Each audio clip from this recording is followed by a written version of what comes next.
good teeth, and Dr. Kiley offers cosmetic dentistry along with general care. Visit Dr. Dan Kiley at lakeotisdental.com. Call him at 562-9209. Are you ready? Dan Fagan and Glen Biegel in the morning on the Talk of the Valley, KVNT. And now, Fagan and Biegel. And now, Fagan and Biegel.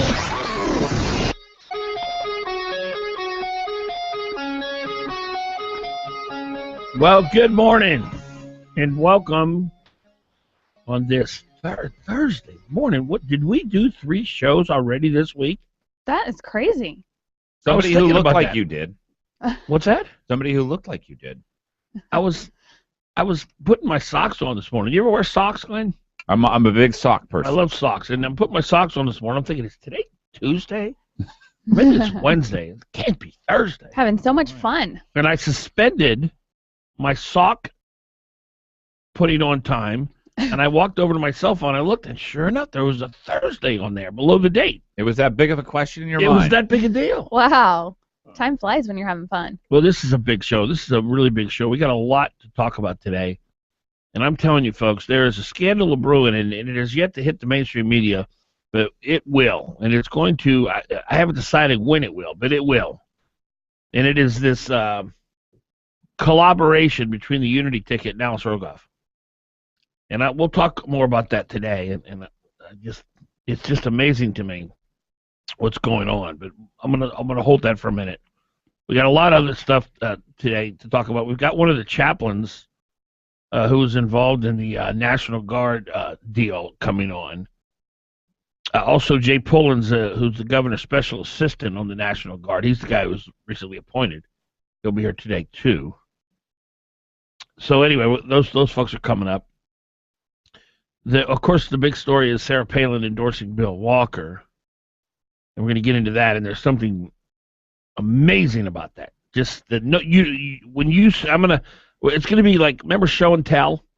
Yeah. In school? Loved it. We're going to have a show and tell session. You have a rock collection that you want to show us?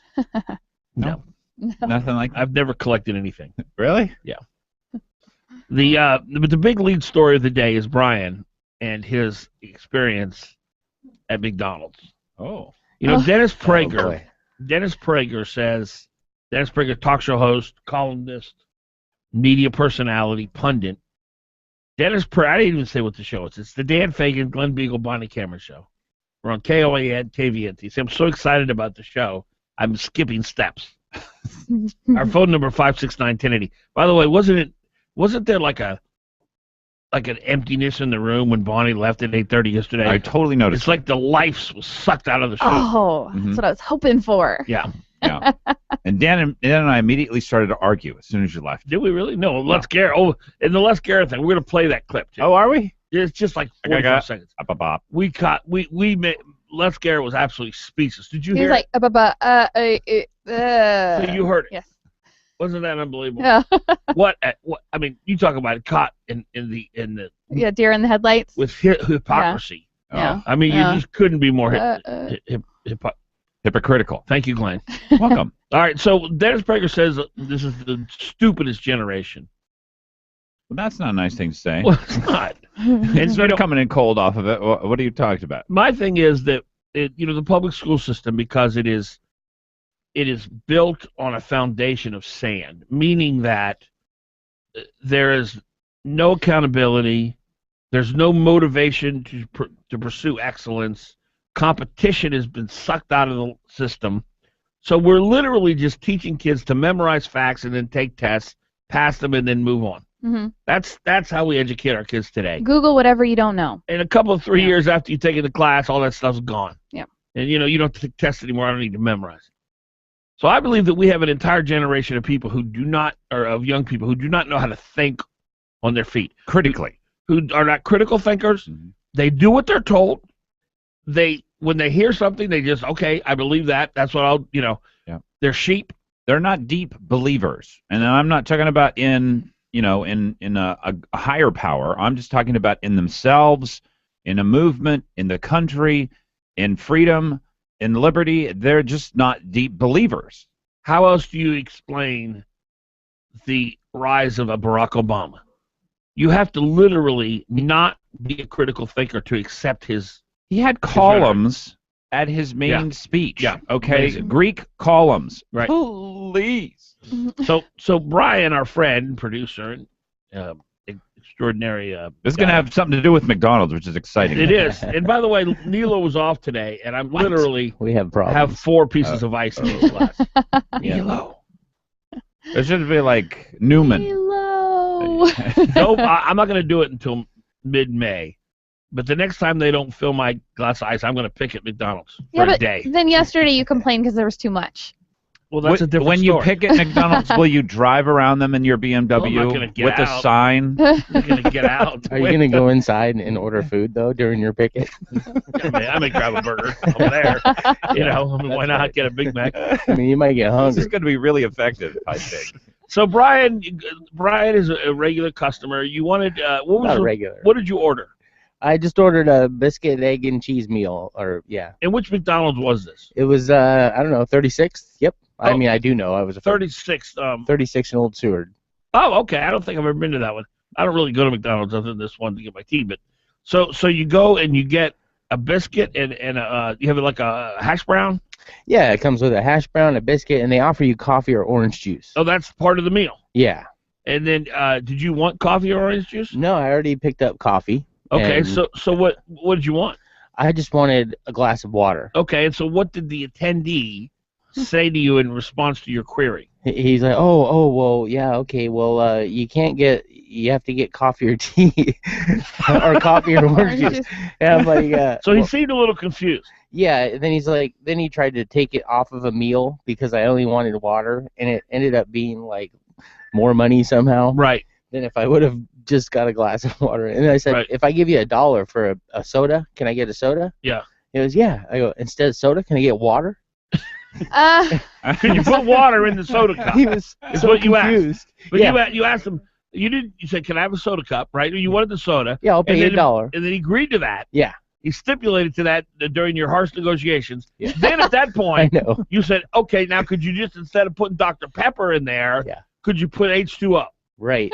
And he said to that, He was so confused. He couldn't charge me for water in No a water. soda cup. No water. So they charged me $1, but they gave me a small "You water. get a little teeny water cup of No, silver." Yeah.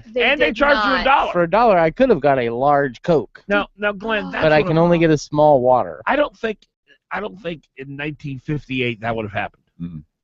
You know those are free. I go through McDonald's I know. drive-through and like order a ice cream cone and waters, and the waters are free. Yeah, and But that's not really the issue here, Bonnie. Yeah, but Well, the issue here is on this little screen with all the little pictures that they have, they didn't have the mix of what he wanted, so they couldn't figure out yeah. it how was do I so- give him what he wants because it's not on my screen. And it's not the first time I've gone to McDonald's, although I don't go very much. But I know how to order that. I've ordered it a billion times and never had a problem. But the point here is Yeah. the ability to adapt intellectually Yeah. to something you have, to the open-mindedness. Yeah. You know, if you would have thought, well, let's see, what do you think costs the company more, orange juice or water? Then you would have said, you know, I think probably it'd be okay if I gave this guy water. I don't. It's not going to cost the company more. and these people want $10 an hour. Oh, well, No, Unbelievable. but that's not. You guys keep getting off the issue here. We have an entire generation, and this is exactly what the left wants, because you cannot embrace leftism unless you turn off your brain. And as Bonnie says, you rely 100% on emotions. You have to turn your intellectual capacity off, your reasoning powers off, to embrace leftism. Once you are powerful, once you're a creator, once you're responsible for yourself, once you can rise or fall on your own merits, as a conservative wants you to, you don't need leftism. And if you can't think enough to get somebody a water. But that's my whole point. Yeah. The public school system, which is designed specifically, narrowly focused for one purpose, which is to turn your brain into mush, is by design. It's not an accident. the leftists got into their drawing room and their board, and let's say we must turn an entire generation of young people's brains to mush because what we're promoting, our religion, makes no sense. That's my whole point. And it is a religion. It's absolutely a religion. Yep. I wish I had a monopoly. I wish I had a monopoly over education. Are we taking breaks today? Are we playing Monopoly? Oh, I am playing. I'm totally playing Monopoly, and I think I've won a whole bunch. We're in the of things middle of 'cause one I've right got, now. Like, I've won away. Seriously? All right, we'll be right back. Okay. There's only 33% who thought it was Sean Parnell. Now that makes sense. Parnell doesn't seem to know what project he supports. Until recently, he was pushing for a gas pipeline through Canada. 2 years ago, he was all for a small-diameter pipeline. Now, in a pre-election epiphany, he's finally decided he supports a large-diameter LNG project. On the other hand, I have long advocated for an LNG project to Tidewater. I know the players, I know the markets, I know what it takes to get a project underway. As governor, I will see an LNG project started and finished. As for the other guy, who knows what project he'll be supporting 2 years from now. As governor, I will finish the job. Alaska first, it's time. Paid for by Walker and Malott for Alaska.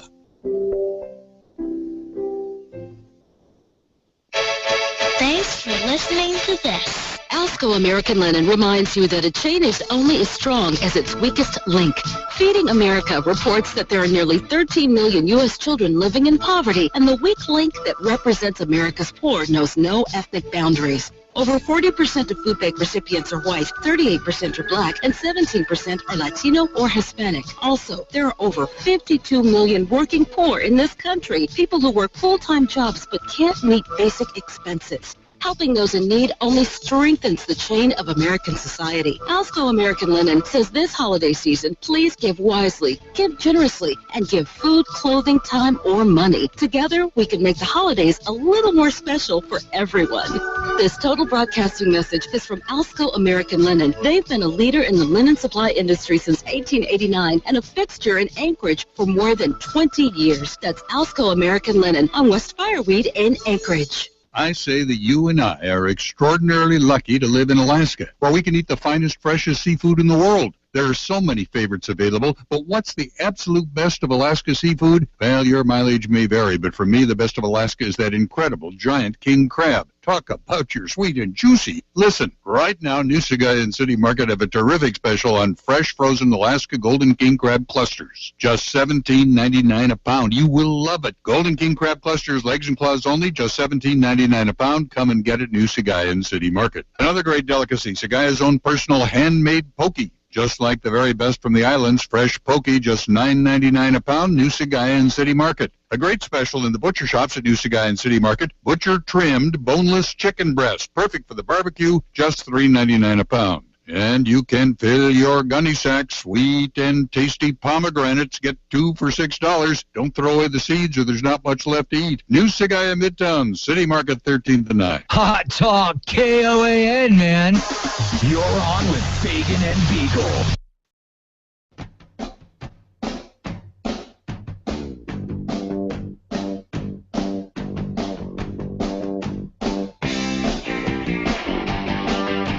Welcome back, Dan Fagan, Glen Biegel, Bonnie Cameron. Okay, here we go. There it is. I said I was going to do show and tell, but I think we're gonna have a contest between Bonnie and Glenn. I hate these. I'm always wrong. All right, both of you have computers by you. Sure. Okay. Let me get my iPad. All right. I want you to put your computers down. I don't want you to do anything while I'm presenting the rules, because I don't want anybody to get a head start. Okay. It's a pretty big, hairy deal when a former governor endorses a candidate. Mm-hmm. Running for governor. Sure. Let me take Jim's call first, then we'll do the contest. 569-1080. Jim, you're on. Good morning, guys and gal. I try to listen every morning. Don't look at your computer. No, hold on a second, Jim. Oh. I don't want anybody doing anything on the computer. Don't cheat, Glenn. Yeah. I'm not cheating. He can't tell me not to look at my computer. Well, I have a job to do here. Yeah, I'm but listening to Jim. Will you let him? Okay, No, multitask. but I don't want anybody Multitask. to look anything up yet. I'm not looking anything up. You didn't give us any information. Just calm down. All right, go ahead, Jim. Yeah, I was hearing on another station that Joe Miller, it sounds like he or at least the Tea Party may have endorsed Dan Sullivan's Senate race. And I was just wondering, have you had Dan Sullivan on your program to interview him? The Senate candidate? Yes. Oh, yeah. Yeah, Oh, definitely. I guess I missed that. Yeah. Right. A few times. Yeah. Well, my question, if I would have had a chance to ask him a question, would be, does he have any position on or what is his position on our open borders? Is he willing to not fund? You talking Dan Sullivan? Hello? I think we lost him. Okay, yeah, I'm going to let Bonnie answer that because she actually learned something when he was here, and this is one of the things she learned, one of the deep. He said he is not open to open borders. He wants to close the border. He's not real, Secure the but border. he's still not real specific. Well, Like, he the said he wants specific amnesty. He said, He I said am against amnesty. Against amnesty. He said it right Yeah. here He's on the for program. securing the border. He was not ambivalent about that. He didn't say, yeah, maybe I'll secure the border. He never said if he would defund what was it? Well, the difficulty for securing the border is a lot of people down in Washington, D.C. who want to secure the border, probably 30 of them, and they don't have any power, but they're not willing to go the extra mile to say, unless you secure the border, I'm not going to fund the Department of Education or the Department of Energy or the Department of Agriculture, so let's secure the border right now. I think it was in other words, they have no leverage. Right. Okay. He Here's would the not contest. vote. Yeah. You ready? Yeah. A free Pop-Tart. Ooh. Free strawberry Pop-Tart. A free Pop-Tart that I bought. That Bonnie bought has and is giving away. has only 76 carbohydrates to them. You know, that's like 7 weeks of what your daily allotment of carbs are supposed to be. All right. I think the butter takes it away, though. Who can find for me, who can be the first to find for me on the Alaska Dispatch News a Sarah Palin endorsement of Bill Walker. Ding, ding, ding, ding, ding, Right. ding, ding. It has to be on the Ding, dispatch. Ding, ding, ding, ding, ding, ding, ding, ding, ding, ding, ding, ding, ding, ding, ding, ding, ding, ding. Keep singing. I actually like to sing. I'm enjoying. Ding, ding. Okay, Alaska Dispatch and Sarah Palin endorses Walker Malott ticket. You found it. DMAR ban, You found October it. 22nd. Hold on, stop. You found it? Yeah. Okay, where is it? What do you mean? Where is it? It's Where on is- the internet. I know. It's on the intranets. Are you in a bad mood today? Is there Yes. something wrong? Where is it on the web page? I have no idea. Okay, you don't know how to describe it. Well, it's down at the bottom. It's up on the headline. It's down. No, in the middle. you search. This is the way Google works. Oh, no. Okay, I'm sorry. Go to the ADN page. Oh. Tell me where it is on the website. I heard you should say have that. specified. What's that? I heard you say that. Okay, I thought so. I wonder how to even So do where that. is it on this page? Article. I don't see it. You don't see it anywhere. Do you see it? I don't know how to get back from All right, the page type in that I'm on. ADN.com Right, in politics. your address. You know how to do that? 2014 Or just Governor's click on Race. the Alaska Dispatch. at yeah, the Oh, top. Sarah Palin endorses Walker Malott ticket. Is it- Alex Mc. Are you found it Alex DMAR ban. on the Yes. ADN.com? Yes. Where is it on the website? It's under politics. I know, but is it on the top, middle, bottom? Well, I went to don't know. politics and it's right there. Okay, no. I want you to go to ADN.com and tell me where it is on the website. Under the politics Right. headline banner Right. tab. How first- many stories first are article. above it? A bunch. It is buried. Why? And I'm going to tell you Oh, why. because they don't want Sarah. Alice Rogoff is in on the Unity ticket. It broke actually it'd be about 8 hours now ago. And Amanda Coyne has it as a lead. It should be a lead. She has buried it. You look at some of the comments. There's no way I'm going to vote for Bill Walker. One liberal says, There it is. when I heard the news, I immediately went out and took my Walker Malott ticket sign and put it in the trash. Whoa. There are going to be, look, the number one tenet of a leftist in Alaska, hate Sarah Palin. Yes. This is going to be seriously consequential to Mr. Walker for the hard left. And if you think it is a coincidence that the Anchorage or the Alaska Dispatch News has buried this story, it's the third political story in small print in the political section toward the bottom of the page. And it's 8 of 10 on the front page. It is totally, and yet, like the fourth story in big print, top 5 moments of the Palin brawl. Mm-hmm. Oh, They are my word. burying this story because Rogoff knows this is going to hurt her guy. Oh. It is clear evidence that they are so in the Walker camp. And it's also, if you look at the Walker press release, did you read the Walker press release? No. No. About Palin? About the endorsement. This is from actually the Walker people themselves. This is the thing. Here's the Bill Walker and Byron Millott honored by diverse and wide-reaching support across the state. And then it goes to the very bottom, and then it says, Sarah Palin addressed a group of 100 guests. I mean, they even kind of whitewashed the endorsement on the press release. Wow. That's just for the conservative parts that were voting for him. Well, it's such a tightrope. It is a difficult ticket to try to have people figure out or not figure out. I mean, the whole goal here is to not have people figure it out until it's too late. Mm-hmm. I just think that the left is so angry toward Palin that there are going to be some people that they're just not going to be able to. They're not going to be. You do it all the time, Glenn, and I think you're very accurate when you say this is the Mark Begich ticket. Yeah, because people on the right would never vote for a ticket that Begich endorsed. Well, it's the same with the left. They never vote for a ticket that Sarah Palin endorsed. That's true. All right, let me read some comments here. Daily News. This is the reaction. It should be good. Dan LePan. They just lost my vote. And David Murrow. Of course, she endorsed Walker. They're two peas in a pod. Both small-town mayors with no legislative experience promising to go in and clean up a mess in Juneau. Yeah, right.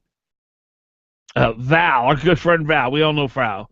The lack of judgment Walker is shown by seeking the quitter's endorsement makes me wonder who he would appoint to chief of staff, OMB head, AG, etc. Or maybe he doesn't have a problem with unethical behavior, such as using official positions for political gain, using private emails for state business, and pocketing per diem to sleep in his own home.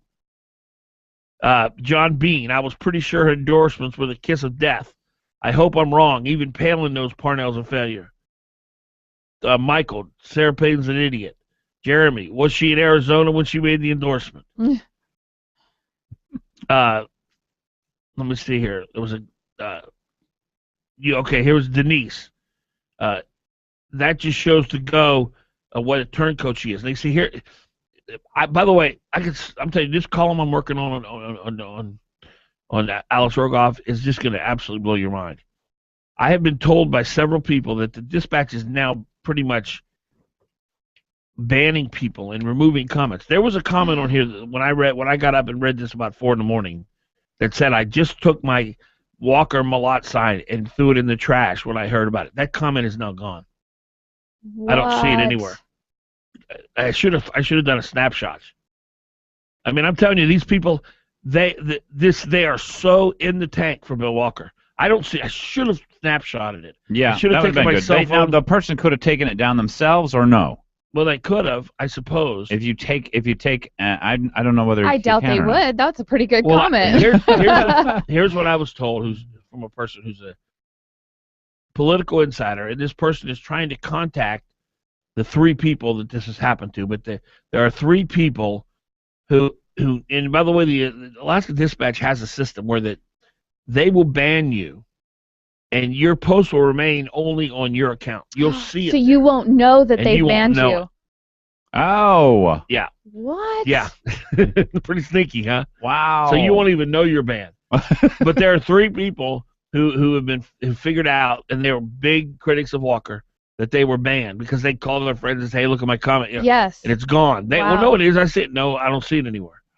Yeah. So these people, I'm telling you, folks, this is a massive story. Wow. Wow. That makes me wonder. Because censoring First Amendment stuff is going to be a real big problem. Here's the thing. For a lot of people. Here's the thing. Rogoff will not talk to me. And I have so many questions for her, serious allegations that I do not want to make without talking to her. So I keep waiting. I'll go, well, I'll give her one more day. I'll give her one more day. But I can't wait much longer. Mm-hmm. Well, I think the governor summed it up pretty well. It'd be a serious breach of journalistic ethics to be part of a ticket, to be a supporter of a ticket, to have helped design the ticket, and maybe even know more. Here's what the real difficulty I have is if she knows what we're voting for and we don't know what we're voting for, that is a huge problem, and that's one That's I want to a really correct. good point. Yeah. Yeah. Glen Biegel, Dan Fagan, Monty Cameron.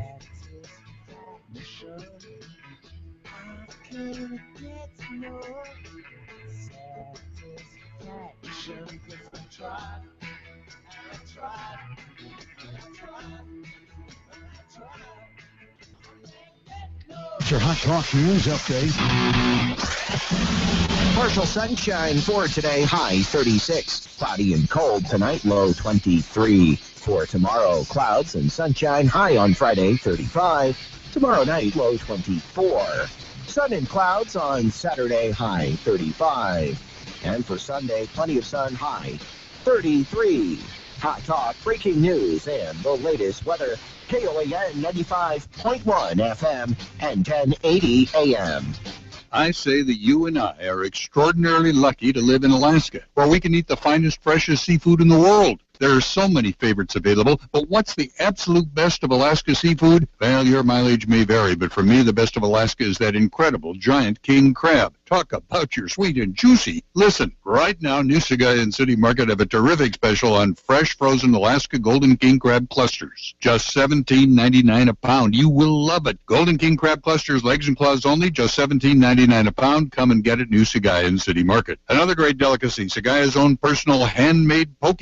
Just like the very best from the islands, fresh poke, just $9.99 a pound, New Sagayan City Market. A great special in the butcher shops at New Sagayan City Market, butcher-trimmed, boneless chicken breast, perfect for the barbecue, just $3.99 a pound. And you can fill your gunny sack, sweet and tasty pomegranates. Get 2 for $6. Don't throw away the seeds or there's not much left to eat. New Sagayan Midtown, City Market, 13th and 9. In Washington, Mark Begich has voted with Barack Obama 97% of the time, adding trillions to the national debt, casting the deciding vote for Obamacare, and protecting Obama's executive amnesty for illegal immigrants.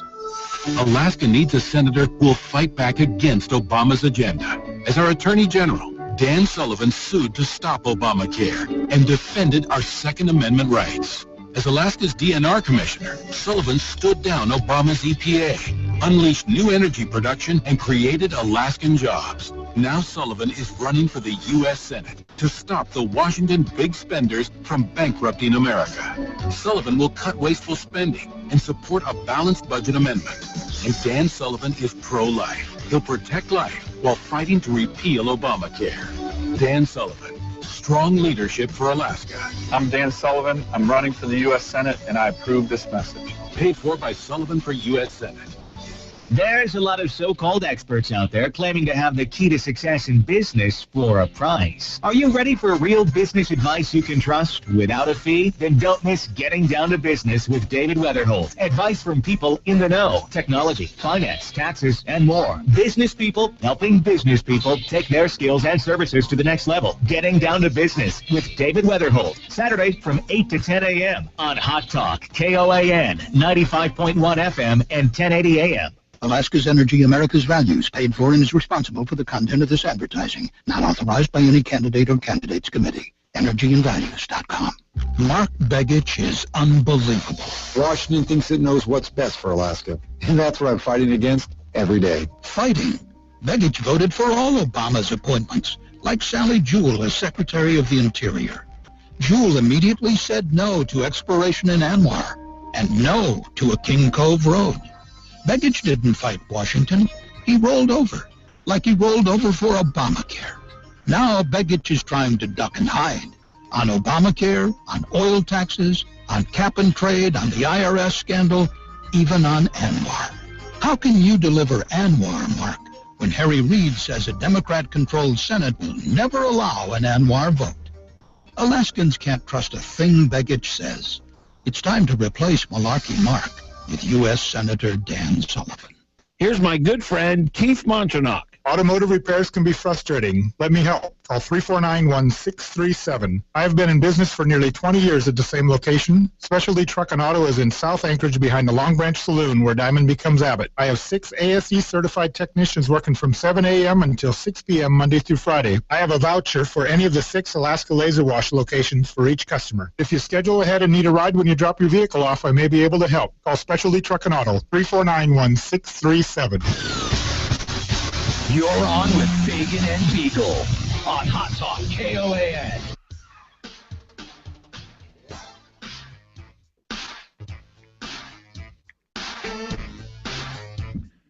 "35 minutes past 6 o'clock on the Dan Fagan, Glen Biegel, Bonnie Cameron show on KOAN, KVNT. Our telephone number, we'd love to have you join the broadcast, 569-1080.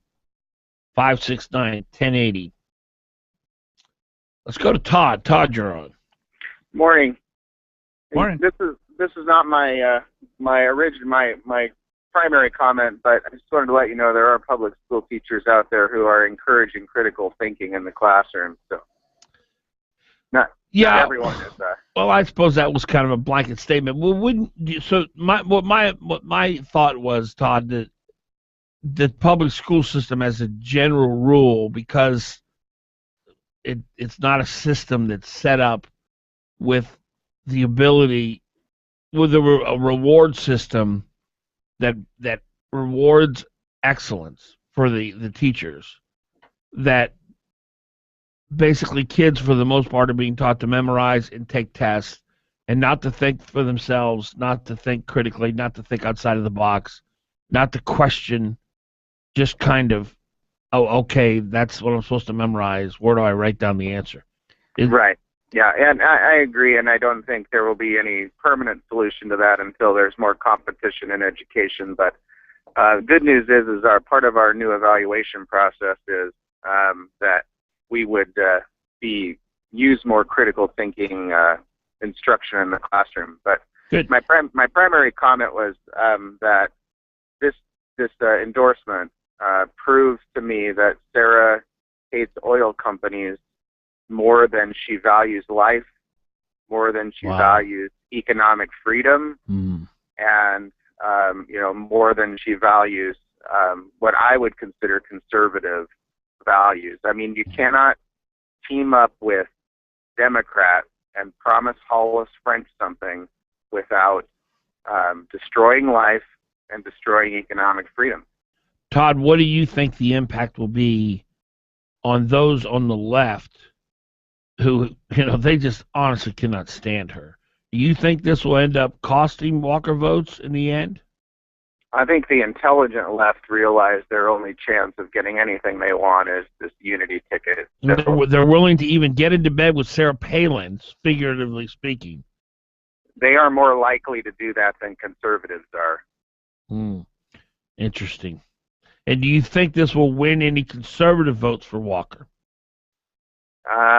No. So what's the upside of having her endorsed? I think the so-called conservatives who hate oil companies already were going to vote for Walker.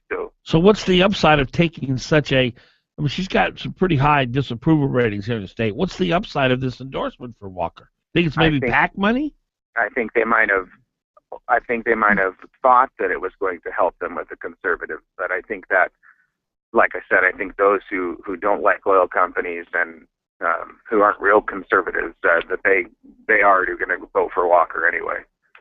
So I don't, I guess what depresses me so much is that I see Bill Walker sacrificing his soul, and that to me is much more disturbing than anything else. I mean, the scripture. What good is it for a man to gain the whole world and sacrifice his soul? I mean, there's nothing positive for him really that comes out of this, even if he is the governor. But have a good morning. Thank you, Todd. Yeah. Well, Glenn, I'll ask you the same thing I asked Todd. Is this a net gain or loss for Walker? This ticket is dependent on confusion. And the difficulty for Walker was people were getting unconfused by understanding this is a left-wing ticket.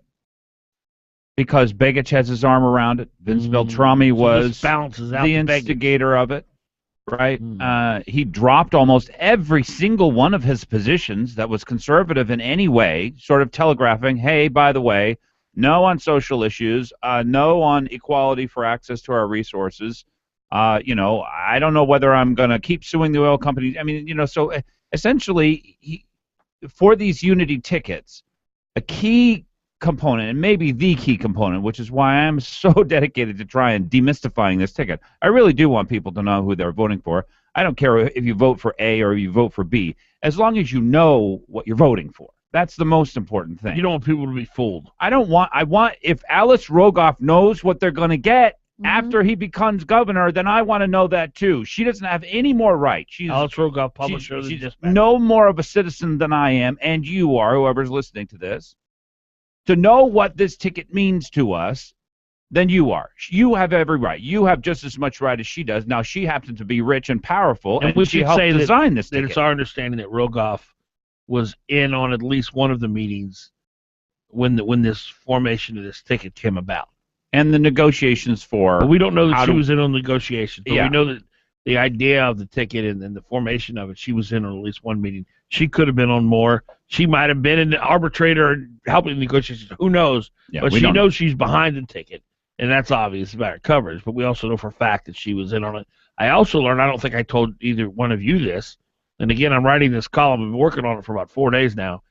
The day that the Walker-Malott ticket was announced, she and Margie Johnson, her right-hand man, were in the audience. Okay, so amongst supporters. Yeah, amongst supporters, amongst high-profile supporters of the ticket. Wow. Anyway, so I think this ticket was starting to lose a little bit of credibility by obviously having such a left-wing bent. Yes on one. I mean, there's just a lot of things on that side. So you have to, in order to have a little bit of confusion and try and be all things to all people, you have to have something on the other side of the column. And I think he says, well, Sarah, obviously, for a lot of people, is going to make them uncomfortable if they're on the left. For the right, at least they won't really know where I'm headed. And that's my guess as to why he put her on there. So net gain, net loss? No idea. I don't have an opinion. All I have a thought on is, because I don't know whether or not people listen to politicians anymore. There's so much information, so much disinformation, so much real information, so much half information. I don't know what to make of any of this stuff. Bonnie, what do you think? Net gain, net loss? My first thought when I read the story was that this was not going to help. And I did wonder how many people would be willing to say, yeah, I voted for the guy that was endorsed by Sarah Palin. Safe to say Alice Rogoff, who is one of Bill Walker's biggest supporters, thinks it's a net loss. Hence, that's why she buried it deep, deep, deep in her webpage. But I think that Todd was exactly right about the... Todd the caller. Yes, the conservatives that were going to vote for Walker will still be voting for Walker because they hate oil. Right. Yeah, there are some of those out there. But don't you think there are some people, like there was a comment on the Daily News this morning, they removed it. The one gal said, I was a Walker supporter, but when I heard this, I took my Walker sign and threw it in the trash in the front yard. Don't you think there are many left-wingers who just so loathe Sarah Palin? I mean, look, folks, I had a friend of mine who was like this, and I know these people. They just honestly think she's Adolf Hitler.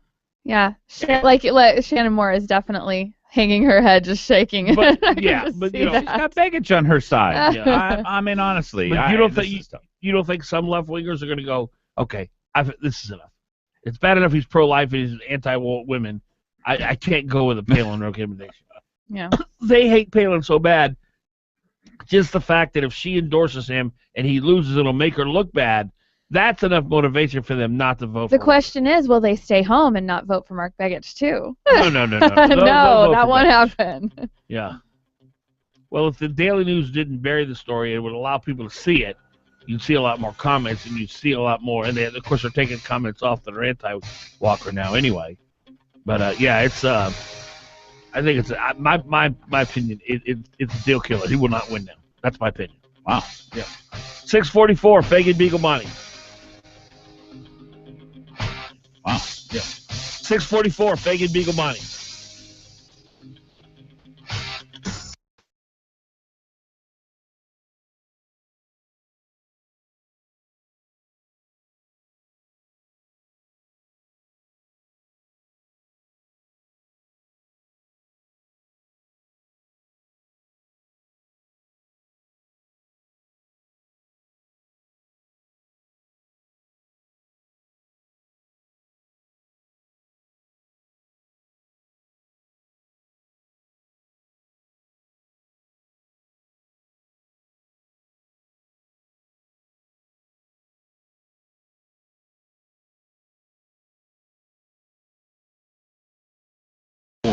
confident style on Remember, we've got over 1,000 vehicles to choose from, and winter is coming. Get a 4x4 for those icy roads ahead, and the best place for that is 4x4 headquarters. And we'll take up to 3 times your PFD. And folks, don't forget your trade-in. We need your trade-in. Push, pull, or drag it in, and you'll get top dollar. Now's the time. Head into Giant Worthington Ford on Gamble.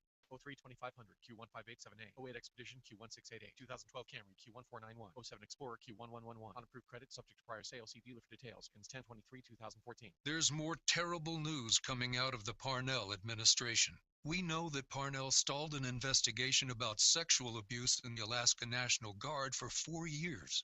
Parnell stalled, and women suffered because of it. Now he's firing and rehiring generals all within a 24-hour period. Public information requests are being denied. Parnell may be Commander-in-Chief of the Alaska Guard, but his political needs are derailing the chain of command.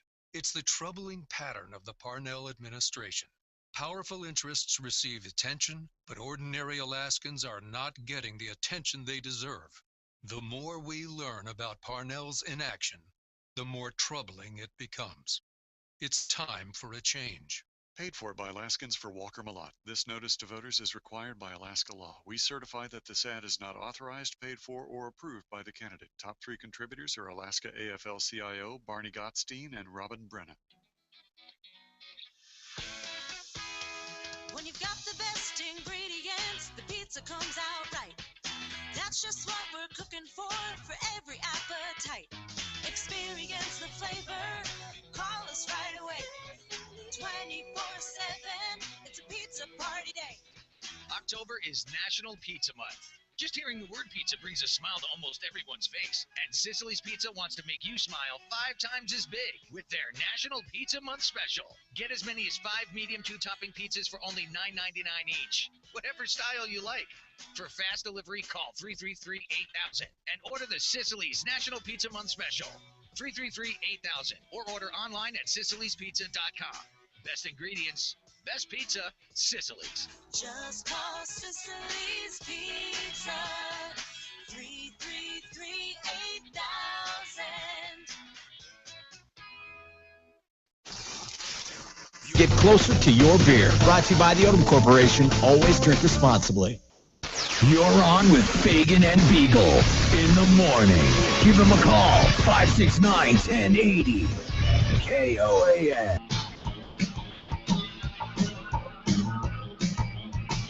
6:48 in the morning, Fagan, Biegel, Bonnie. What's that great line in the gangster movie? You know, every time I went out, they pull me back. What's that movie? You know, Brian? What is that? Yeah. I thought I was free about talking about Sarah Palin. I thought that was the old days. Never to. Yeah, here we are, right? But we've got to talk about it. Well, your opinion is that she's a big deal, and her endorsement is a big deal, and that it could affect the race. I don't think it's my opinion that she's a big deal. Every time the newspaper does a story on her, they have 4 times as many comments as any other story. I think it's pretty much fact that she's a big deal, right? Even if it's comments saying like, "Oh, geez, when is she going to go away?" They comment. But the point Who cares? But they're reading it. The point is, look, she's a larger-than-life figure. Yeah. She is a larger-than-life figure, and there's no one comparable to her that's ever lived in our state. Fair? Mm-hmm. Yeah. I mean, we've got some big, larger-than-life folks, Ted Stevens, Jay Hammond, a lot of people that we all respect. But this is a woman who is known globally by her. And, she's just a one-of-a-kind, once-in-a-generation type person. And the thing that's so amazing about her is that people absolutely love her or they absolutely cannot stand her. And I've just never seen anything like it. I've never seen anybody like her. The fact that somehow in this planet of how many billion, Glenn? 7 billion. 7 billion, that probably one of the top 3 most well-known names on the planet that at least you and I have had the opportunity to meet and get to know. Mm-hmm. I mean, that's just phenomenal. And the fact that a little state of 600,000 people, we all kind of claim her as our own, love her or hate her, she's ours. Mm-hmm. And so, yeah, she's the number one thing to talk about in this state and probably will be for the next 10 years. And it's not as though she's going away. It's not like she's quietly riding off into the sunset. I remember very well. I was a news reporter in Texas, and they tasked me the assignment of Johnny Carson's last show. I worked for the NBC affiliate, and I did a live shot from a bar, and we were there, and it was the last thing of the 10 o'clock news, and I said, here we go, the last Johnny Carson show ever. And I remember standing there at the bar, and everybody's thinking this is so sad. And I remember as I was watching the show in that bar, I thought, because Carson said, I'm going away. Said he's not going. You'll see him popping up here. He went away, man. Mm-hmm. He was never anywhere to be seen again. So it's not like Sarah's the complete opposite. She's everywhere. So she's relevant. And when she says, I'm endorsing Bill Walker and Byron Malott, and yet you turn on Fox News and she's the queen of conservatism, that's a big, hairy deal to me. Because she's living a double life. Yeah, there's a lot of dissonance there nationally, and Levin has the same problem. He has no idea what her policies were, and Fox News will not play anything negative about her. Never. Ever. You didn't hear about the brawl on Fox News? So I think it's a big story. I think you can go nationally and be conservative on national issues and then have this liberal mindset of the big bad oil companies tax them into oblivion. I do believe it's possible, and I think they probably would look the other way just to have her on their show. Because it helps her rating? Yes. Mm-hmm. She's cute. I mean, she has good points though when it comes to national national conservatism. Oh, yeah, no, she speaks very well. The Tea Party. Well, I don't think she speaks very well, but she does. She that's the thing. She doesn't. She's not a Newt Gingrich. That's what people love about her. She's not rehearsed. She's real. She's real. Yeah. That's it. That's what I meant by and that. and she speaks well in that it appears that when she talks, she's talking for the regular person. Yep. I used to think that when I was hanging on her every word, it was because I was like, don't mess up, don't say something stupid. But really, I find myself when I'm watching her just like really hanging on her every word to see what she's going to say, because she says all the right things when she's talking nationally. Like when she's on Fox News or when she's talking to Greta, it's like, yes, I agree with everything she's saying. Why do you think, Bonnie, because you're a woman, right? You're a woman? Yeah. Mm-hmm. Why do you think that she would live this double life? Because look, anybody with an ounce of sense knows that the Walker ticket is going to be all about unions, growing government, going to war with the oil industry, raising taxes, more regulations, anything that will slow the producers down, anything that will hurt the producers. That's what this ticket is going to be about. Why would she endorse this ticket, do you believe? Is it personal? Is it get back at Sean Parnell for changing her policies? They don't look at it that way. The tax the oil company crowd, I don't think they look at it that way. I think they look at it as it's getting the maximum benefit. It's going for the, it speaks to the Alaska state constitution because it says get the maximum benefit. And that's their maximum benefit is most money in state coffers. Well, that's what they're thinking. That's, their way of going about it. She honestly believes this is the right approach. It's not that she's betraying her values here.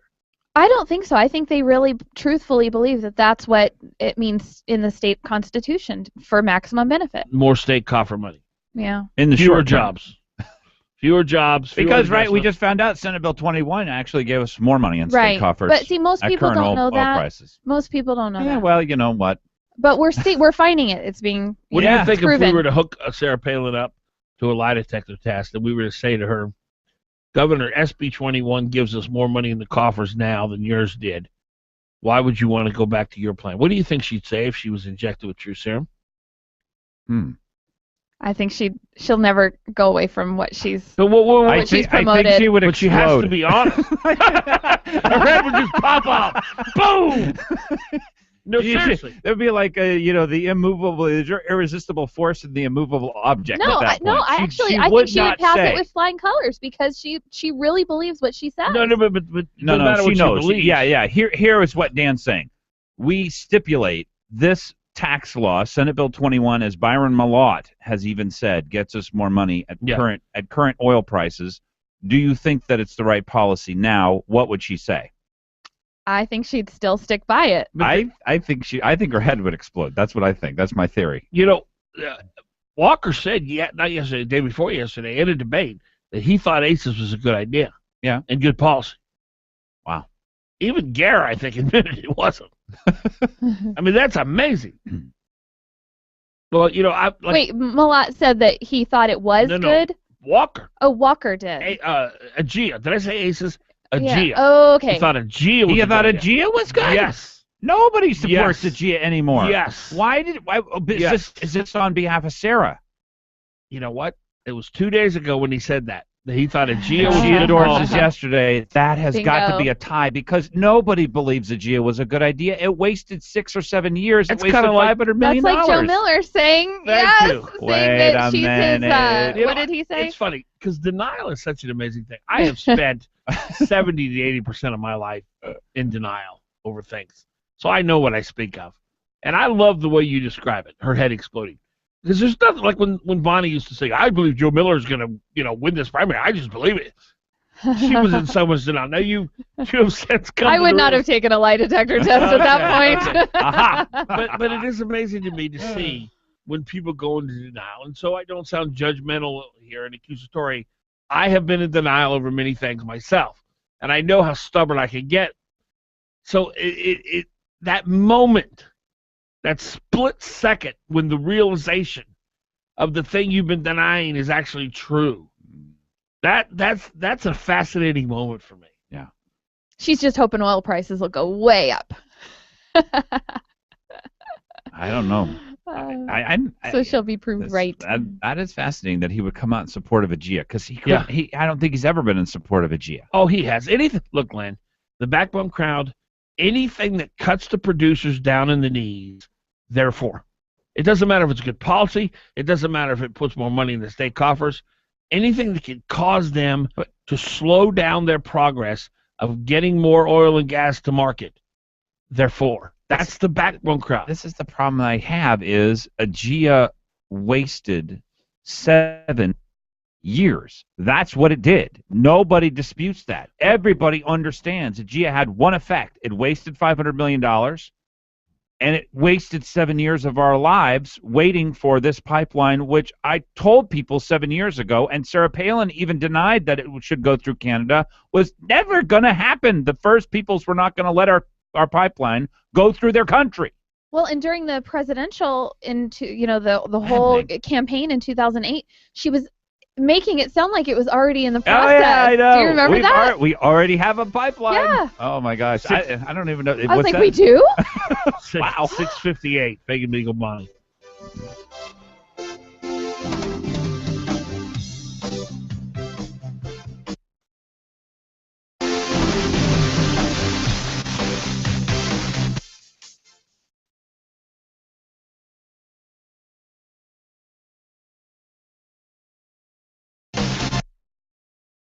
This message.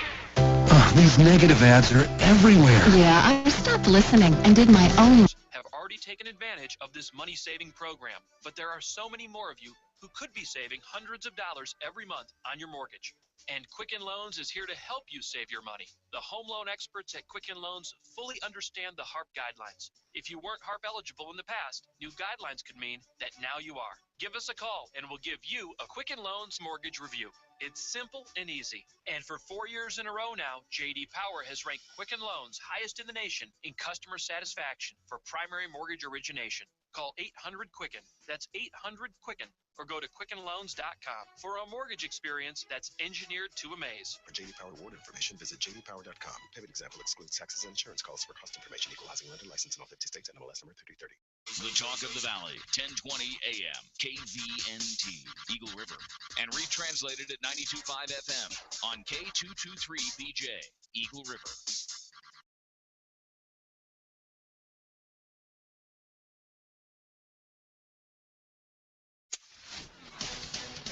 This is the Blaze Radio News. I'm John DeMaster. Canada's Prime Minister Stephen Harper laying flowers at the National War Memorial in memory of the soldiers shot and killed and telling his country. But this week's events are a grim reminder that Canada is not immune to the types of terrorist attacks we have seen elsewhere around the world. The gunman shoots and kills the soldier guarding Canada's War Memorial, then opening fire in the nearby Parliament building. The Maryland man who jumps the fence at the White House now charged with 3 felonies. The Blaze Radio's Chris Barnes has the latest on the latest White House fence jumper. The Secret Service identifies the White House fence jumper as 23-year-old Dominic Adensaya of Bel Air, Maryland. After scaling the North Lawn White House fence shortly after 7 p.m., he was seen kicking 2 Secret Service dogs that attacked him. The 2 dogs taken to a veterinarian for injuries they suffered during that incident. That's the Blaze Radio's Chris Barnes. This is news on the Blaze Radio Network. Everyone is making the switch to the Blaze to make it their source for the truth. Why not make it your source for the truth? Make theblaze.com your homepage for news that the other outlets won't even touch. Subscribe to the Blaze TV at theblaze.com/TV or on Dish Network and get access to original programming like For the Record, the show that exposes what's really going on that the government doesn't want you to know. And Real News, the daily conversation on the topics of the day that matter most. Check out the Blaze Radio Network at theblaze.com/radio with original shows like Buck Sexton, The Morning Blaze with Doc Thompson, Pat and Stu, and Jay Severin. Or if you need something to hold in your hands, subscribe to the Blaze magazine. So basically, anywhere you need to go, you can take the truth with you by taking the Blaze with you. This is the Blaze. Truth lives here. So just to recap, anywhere you need to go, you can take the truth with you by taking the Blaze with you. Find out all the ways at theblaze.com.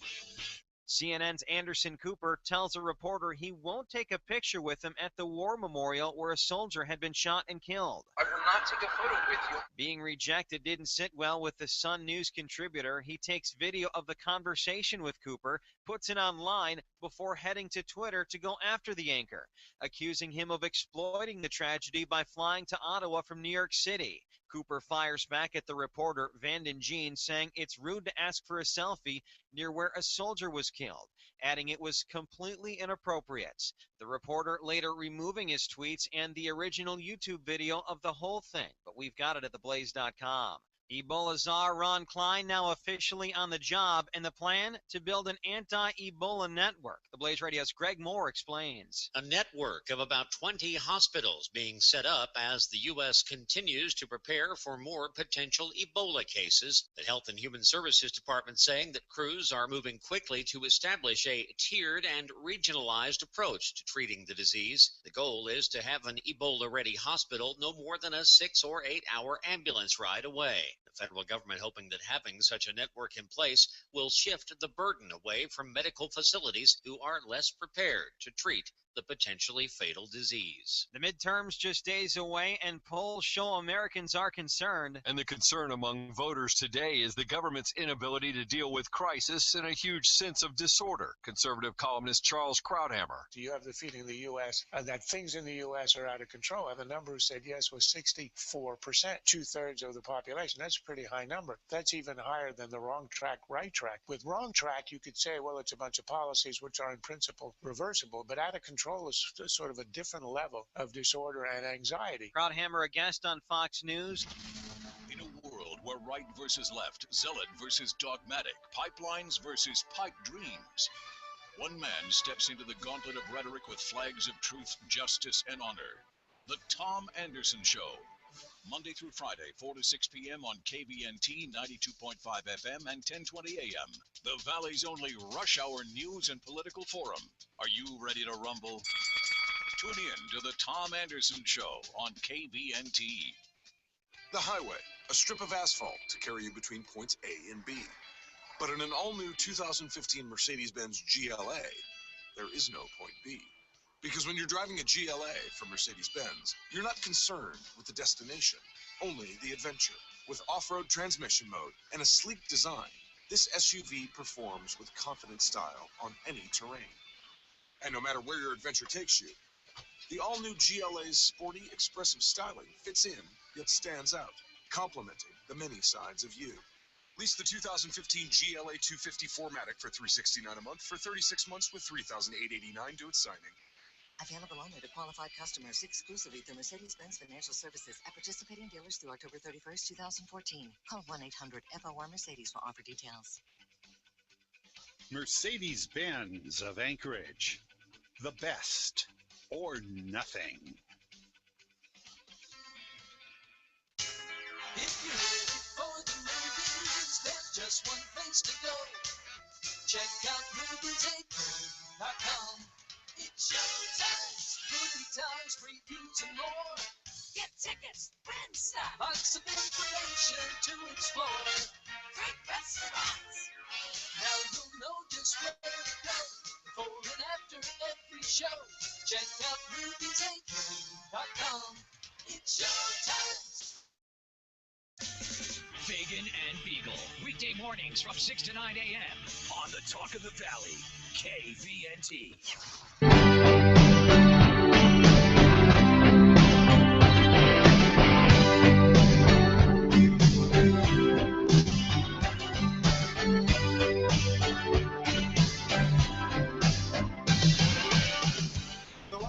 All right, 6 minutes past 7 o'clock. Dan Fagan, Glen Biegel, Bonnie Cameron. Our number 569-1080.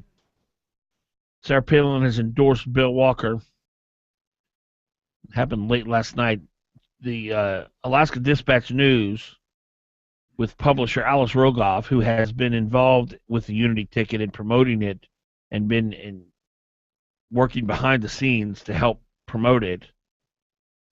And that's the information I have. She will not call me back, so I can't tell you her side of the story. But obviously, I would assume by the fact that they have buried the story deep, deep, deep within their website, even though it just happened, 7 or 8 hours ago, that Rogoff doesn't think it's a plus. I think it's a major negative. I think that Sarah Palin is so polarizing, so unpopular in the state, that any time that she would come out in front of, favor any candidate. Now, I will say this, Glenn. Mm-hmm. When she came out and endorsed Joe Miller, I don't think that was a negative. Because, look, people like you and me, we don't have a favorable opinion of her as a governor. We don't have a favorable opinion of her and the way she views the oil industry. But we do believe she's a conservative. And when you're running in a Republican closed primary, to come out and endorse a candidate is not as much a negative as it is someone in a general election, where you need people on the left to vote for your candidate, especially when you're running as the Democratic, for all practical purposes, the Democratic candidate. Bill Walker, he's running with a Democrat, and there are just so many left wingers that it's the kiss of death for them. As we read a couple of comments, people say, "Well, I'm not going to support this candidate now." I don't know how it'll Did you guys change. see this? Yeah. That's hilarious. Democrats, welcome to the Tea Party. And There's a it's got picture of Palin and Walker. Palin's doing her wink. Yeah, they really do hate the Tea Party, absolutely. So Yeah. if they see this as any kind of an alignment with Yes. the Tea Party and their principles, I think it's hilarious. I do think that this is up to the governor and his team to essentially let people know. Yeah, to Parnell.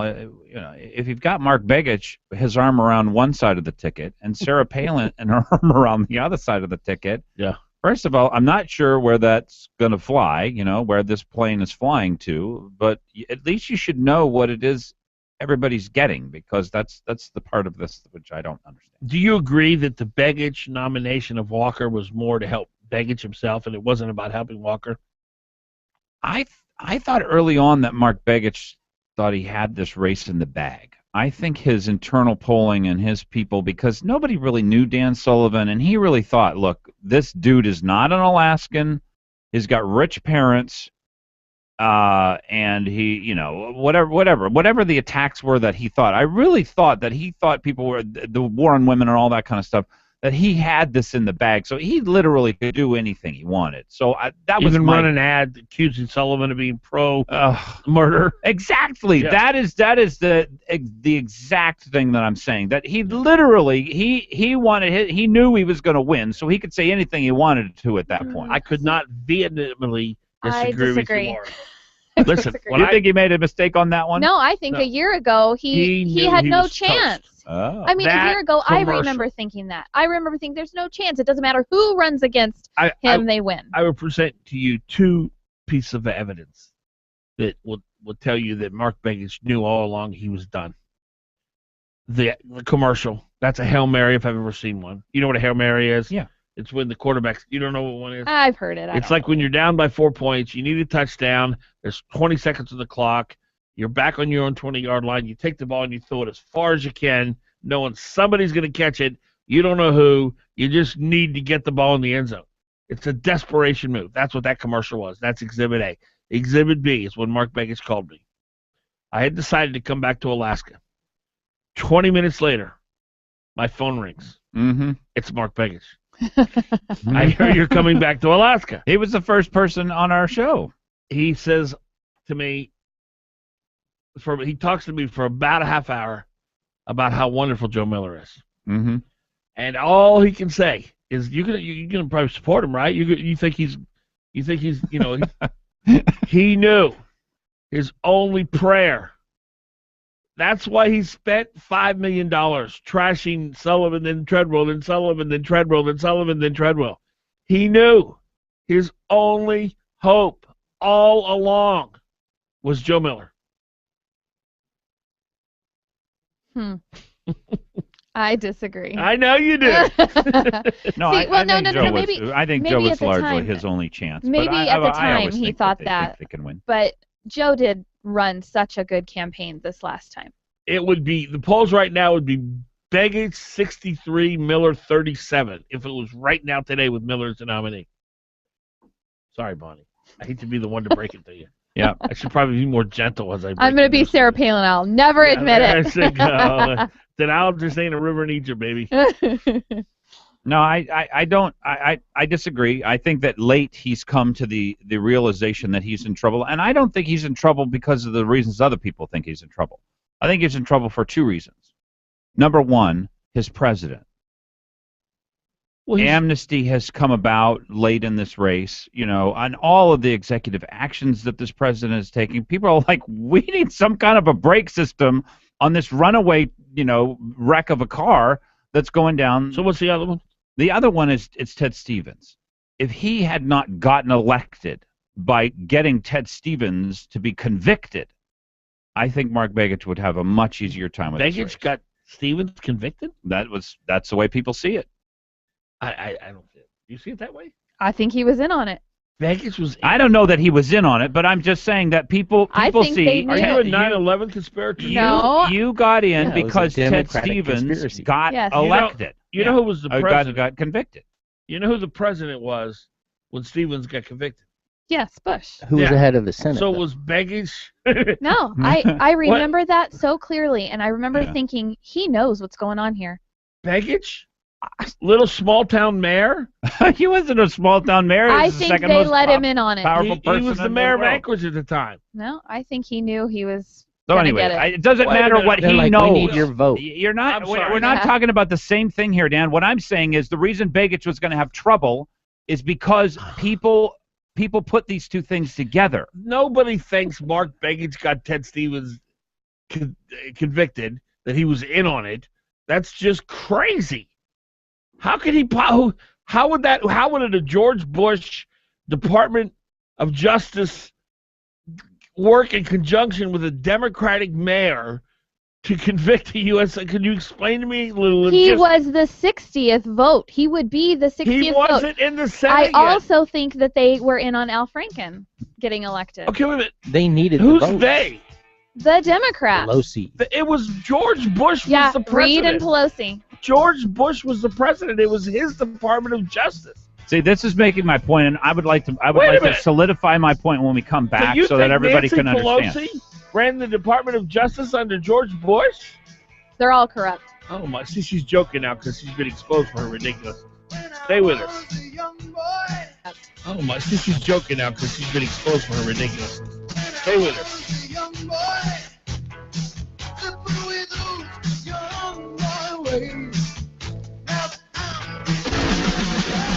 You're on with Fagan and Biegel. Give them a call. 569-1080.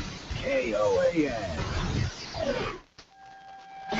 Sales Solutions is an Alaskan-owned, nationally recognized top 500 construction and remodel firm.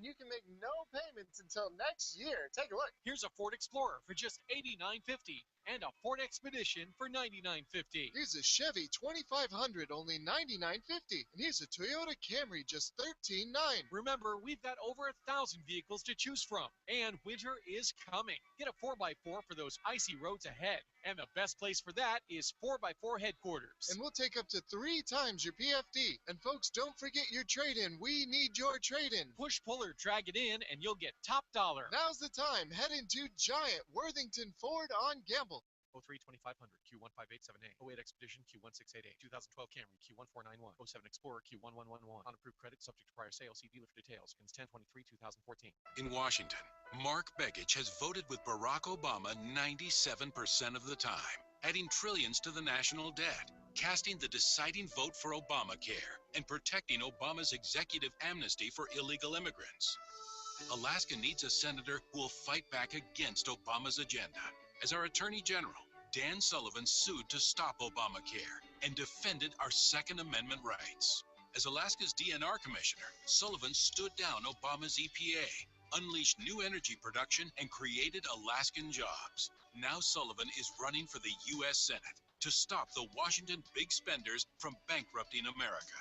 Sullivan will cut wasteful spending and support a balanced budget amendment.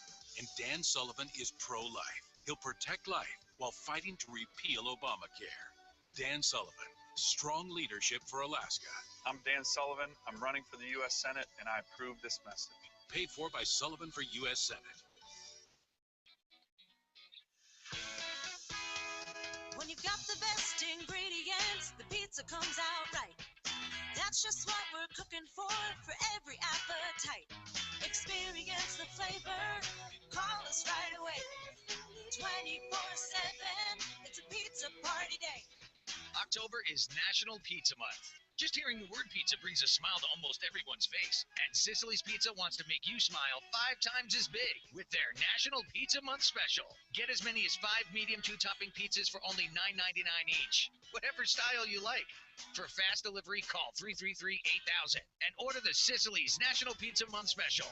333-8000 or order online at sicilyspizza.com. Best ingredients, best pizza, Sicily's. Just call Sicily's Pizza. 333-8000. Mia Costello, Lance Pruitt, and Kathy Giesel haven't served that long in Juneau, but they have got it figured out. Junkets, Kathy Giesel has spent $80,000 on travel. Booyah, taxpayers! Taking care of donors, Costello, Pruitt, and Giesel supported the new LIO with a sole source contract that increases rent 5 times over current rates. Let Pruitt do it to us again.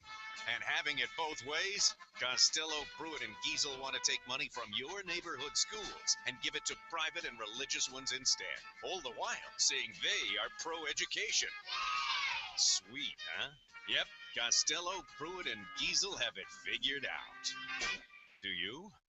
This notice to voters is required by Alaska law. We certify this ad is not authorized, paid for, or approved by the candidate. This ad paid for by Putting Alaskans First Committee. Top contributors are Alaska AFL-CIO, UA Local 375 PAC, and PSEA PAC. Fagan, Biegel. Weekdays. You're on with Fagan and Biegel on Hot Talk KOAN and online at 1080 KOAN. 7:19 in the morning here on a Thursday morning, the 23rd of October. Yes, October? I don't know. My goodness, hold on a it second. October? It is the 23rd of October. It is Thursday. It's currently bad. 7:19 a.m. So we have to look Alaska up what Standard month Time. it is, both of us. Hey, Keith Montanak, our good friend over at Specialty Truck and Auto, he's a mechanic you can trust, and he's really good at what he does. Great guy. Speaking of the military, he's just really dedicated his life to honoring the military. He puts on a big combat fishing tournament every year with his friend Bob Kindopoulos down in Seward.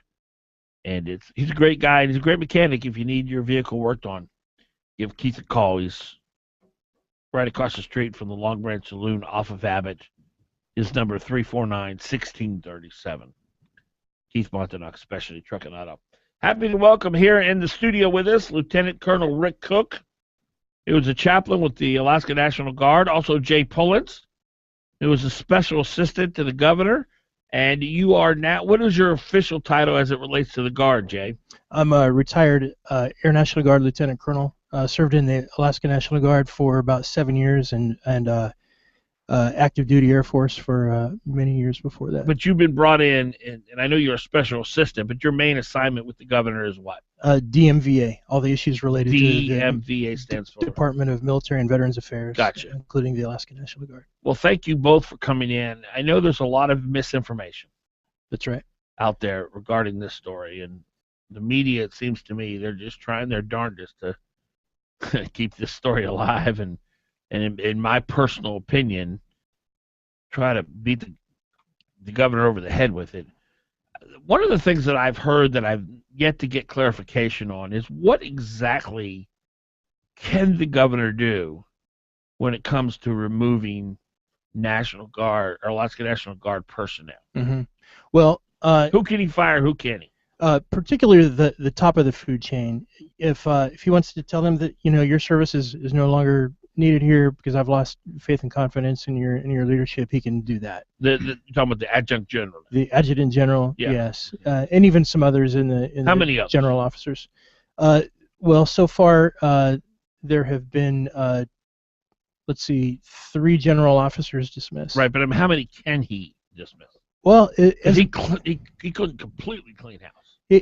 He could. It would be pretty inappropriate to go very deep. Why inappropriate? Well, it's just overreach. Illegal or inappropriate? Inappropriate. Because it's a hybrid federal and state. That's right. Jurisdiction. That's right. And then he's overstepping his bounds as a governor. That's right. And then you start cutting the legs out of the senior leaders there. Yeah. If you start overreaching their authority. Okay. Well, Lieutenant Colonel Rick Cook, he was a chaplain at the Alaska National Guard. There's been a lot of talk that chaplains have gone to the governor, or at least to his people, and brought this issue. You were not one of the original chaplains, or were you? Yes. Yeah, you were. We talked to the governor, yes. Okay, so you were in, because I was told there were 2 chaplains initially that kind of initiated all that. Was that you? Were you one of the 2? There was actually 3, but 3. Yeah, okay. That was one of them, yes. So tell me about what you did, who you talked to with the governor's office, and what was the response that you got? Well, we went and we raised some concerns with the governor. You and 2 other chaplains? Yeah. Yes. All at once? Yes. Okay. And we were actually able to talk with the governor at one point in time, and can we set up a time frame here? When was this? Your first meeting, approximately. This was probably around November, December of 2010. Okay. And then you met initially with who? It was a phone conversation with the governor. It was the governor himself? Yes. It was you and the 2 chaplains and the governor on a conference call? Yes. And what did you present to the governor at that point? We just presented, a lot of things that we were hearing that, we had already tried taking to the chain of command at the time, and, didn't get any traction back. So, we felt that the concerns were pretty legitimate, so we needed to, address these concerns. We didn't break anybody's confidences when we did that. We just talked trends. So when you say you didn't get any traction back, you're talking with Alaska National Guard leadership. Correct, yes. And so how did the governor respond to that? And before you answer that, what specifically did you ask the governor to do? Well, we just wanted him to be aware of it at the time, and we were not going to dictate for him his course of action. Okay. So how did he respond? What did he say? What did he promise you at that point?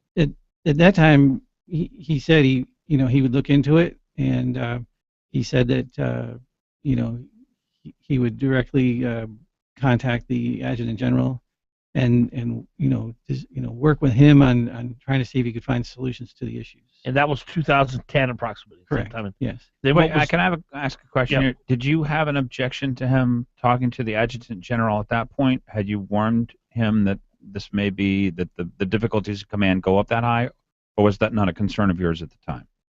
It was a concern. We did express that, maybe not as strongly as we could have at the time, because this is an evolving process, and so over time, you start seeing more and more. But back then, we hadn't seen quite as much. So you warned him about it, but weren't very strong on it. If he didn't go to the adjutant general, exactly what would he have done? I mean, you give me some understanding of my options are this or I do this. I mean, I don't even understand that. Well, I don't know because I'm not the governor. So, what Jay, you have a thought on that? Because yeah, I can tell you a little bit about that from the governor's office perspective. And I can tell you, given the perspective of an officer in the Air National Guard in the Air Force for 26 years, the old expression, if you can't dazzle them with brilliance, baffle them with bull, right? Mm-hmm. I can tell you from a military officer's perspective, if you want to do that to your civilian boss, it's not too hard to do. To say, break out an Excel spreadsheet and say, yep, we're on top of that one. Yeah, here's the process taking place for this one. Yeah, this one's about to close. This one's being investigated by so-and-so. Can't tell you about that, et cetera, et cetera, et cetera, on down the list. They got 1,000 ways to essentially convince you, look, things are okay here, and really you could be stepping into something you either don't understand, that's inappropriate. That's you could right. be calling into question a lot of things that I am doing, and you could actually hurt yourself. It's easy to convince people. That's right. It's easy from the civilian boss's perspective to say, well, this looks like a tough job. Looks like you're on top of it.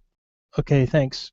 And I've seen that happen. A lot of times, particularly, related to military issues like that, where it all looks good on paper. It looks like you're on top of it. There's this separation from the military for non-military people. That look, you guys are. You guys are the people who are sacrificing everything. That's right. And when there are investigations involved, you're just not allowed to talk about the details. What I'm trying to get a perspective here of what you as the chaplain, who's one of the people who brought this, is trying to get the timeline and the response that you had with the governor. So you had that call. He was aware of it. What was your next contact with the governor? Well, we didn't contact the governor again. So that was your last contact with him in 2010? In 10, and then we were able to contact, staff members later. And how long after the initial call in 2010 did you contact the staff? I think it was toward the end of 2011. Okay, so about a year, and you contacted the staff saying what? We had this similar concerns, only with more definition at that time. You had more information. More information, more definition to. And who did you talk to in the governor's office at that point? His chief of staff. And that's Nizick. Correct. And then what was the result of that phone call? Well, the result of the phone call was we stayed in contact with him. So Nizick said what? He said he would talk to the governor about it. Okay. But, I don't know Right. And then what was the next contact after that? After the 2011 call with Nizick? Well, for about 3 or 4 months, we shared some emails with some continuing concerns. Right. And the concerns that we had were from. This is with Nizick still. Correct. The concerns we had were from, lots of people within the ranks. Okay, so this is 2011. You're having this correspondence into 2012? Into 2012. Okay. At this point in the process, were you frustrated? Did you feel like, okay, there's not enough motion here, not enough's happening? Well, on the one hand, yes, there was some frustration, but on the other hand, as a military officer, we know that when we're giving the commander information, the commander's probably getting a whole lot of other pieces of information as well. So, we're trying to be patient with the process. Talking to Lieutenant Colonel Rick Cook, who's a chaplain with the Alaska National Guard. Also, Jay Pullen, Special Assistant to the Governor. We'll continue with them. We'll take your phone calls, 729. We'll continue with them. We'll take your phone calls, 729 at a time.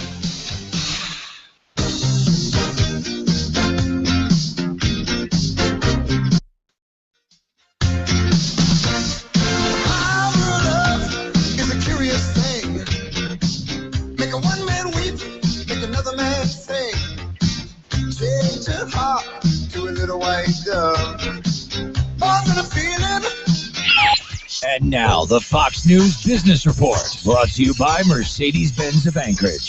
The best or nothing. From the Fox Business Network, stocks remain sharply higher as investors welcome upbeat manufacturing data from the Eurozone and better-than-expected earnings from Caterpillar, General Motors, and 3M. At around 11 a.m. Eastern, the Dow Industrials are up 248 points. And Sears is rallying. The struggling retailer reportedly will lay off nearly 5,500 workers and close more than 100 stores before Christmas. The report from Seeking Alpha says at least 46 Kmart stores, 30 Sears department stores, and 31 Sears auto centers are set to close before the end of January. No comment from Sears. And the bidding war continues for Chiquita. Two Brazilian companies, Catrale and Safra, have sweetened their offer to $681 million, or $14.50 a share. This move comes as Chiquita shareholders prepare to vote tomorrow on the company's proposed merger with Fikes, an Irish food company. With Fox Business Report, I'm Jolene Kent. Warning, you must have your solar system up and running by midnight December 31st, or you'll miss out on this year's federal tax credit. Energy prices are expected to increase by as much as 40% in the near future. Go solar now with no down payment, interest, or payments for a whole year. The door of opportunity is about to slam shut. Call 1-800-MY-SOLAR now for a free in-home assessment. My home, my savings, 1-800-MY-SOLAR. With KOAN News, I'm Chuck White. The congressman is apologizing for unpopular remarks made to Wasilla High School students. Story from Ann Kenda. Congressman Don Young is backing off from comments he made to high school students, in which he linked suicide to a lack of support from family and friends. The comments didn't go over too well in a school where a student had committed suicide quite recently, and some felt they were being blamed. A friend of the student shouted at the 81-year-old congressman he had friends, he had support. The congressman's office issued a statement acknowledging that Young should have taken a more sensitive approach. The Matsu Borough is following the Anchorage School District's lead and suspending military recruiters from our local schools. Recruiters, however, will be allowed back on campus after meetings that clarify expectations. That's your Hot Talk News update. Local weather is next. Partial sunshine for today, high 36. Cloudy and cold tonight, low 23. For tomorrow, clouds and sunshine, high on Friday, 35. Tomorrow night, low 24. Sun and clouds on Saturday, high 35. And for Sunday, plenty of sun, high 33. Hot Talk, breaking news, and the latest weather. KOAN 95.1 FM and 1080 AM. When Malarkey Mark Begich ran for U.S. Senator, he made a lot of claims about his record as Anchorage mayor. Begich knew the truth wouldn't come to light before the election. But now, history is caught up with Malarkey Mark. Under Begich, Anchorage taxes went up 27%. Under Begich, the city budget ballooned, a $142 million increase in spending. Under Begich, the city was saddled with unprecedented 5-year union contracts. Under Begich, a deficit of over $20 million was left for the next mayor to deal with. Begich left Anchorage in serious trouble. Alaska's Energy, America's Values paid for and is responsible for the content of this advertising. It's time to replace Malarkey Mark with U.S. Senator Dan Sullivan. Not authorized by any candidate or candidates committee. EnergyandValues.com. Harry Crawford looks to be... That's it. Your time is up. I'm Senator Kathy Giesel. It's time to set the record straight. Only in an election year would you hear someone paint a $52 million funding increase as a cut in education funding. Only in an election year would you hear that a $2 billion cut was actually a budget increase. Only in an election year would you hear someone claim they work hard to keep your energy bills low.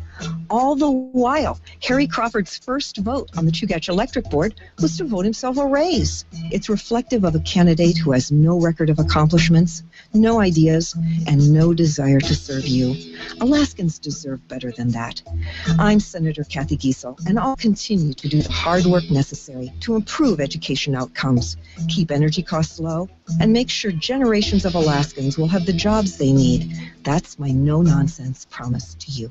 Paid for by re-elect Senator Kathy Giesel, Anchorage.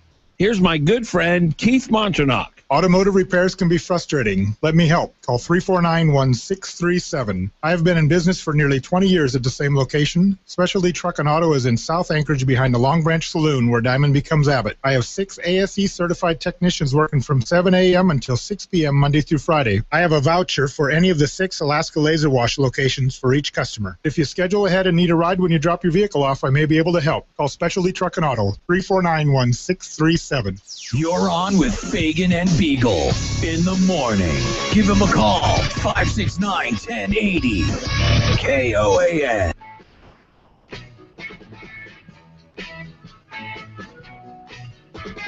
All right, 7:35. Dan Fagan, Glen Biegel, Bonnie Cameron. We have here in the studio with us Jay Pullins, who's special assistant to the governor, also with the Alaska National Guard. Lieutenant Colonel Rick Cook, who's a chaplain and one of the 3 chaplains that originally brought this issue to the issue of sexual assault and sexual harassment to the governor's office. So Lieutenant Colonel Cook, it started in 2010 with a phone call between you and the governor himself and 2 other chaplains. You basically made him aware of some things that you thought he should know about, specifically regarding the treatment of women in the Alaska National Guard. Actually, I'd like to clarify. Hold on, Brian, you got his mic. I'm sorry, go ahead. All right, I'd like to clarify that, first of all, one of the things that has been thrown out there a lot is sexual assault. And yes, sexual assault has happened.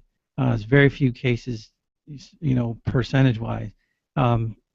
Probably a bigger issue would be sexual misconduct. Okay. And then even bigger than that, there are a lot of other issues that our Office of Complex Investigations report brought up. And so all of those issues were all kinds of issues that we were bringing. So we weren't bringing just sexual Gotcha. assault. So that was the first call to the governor. Those are the issues you basically presented to him.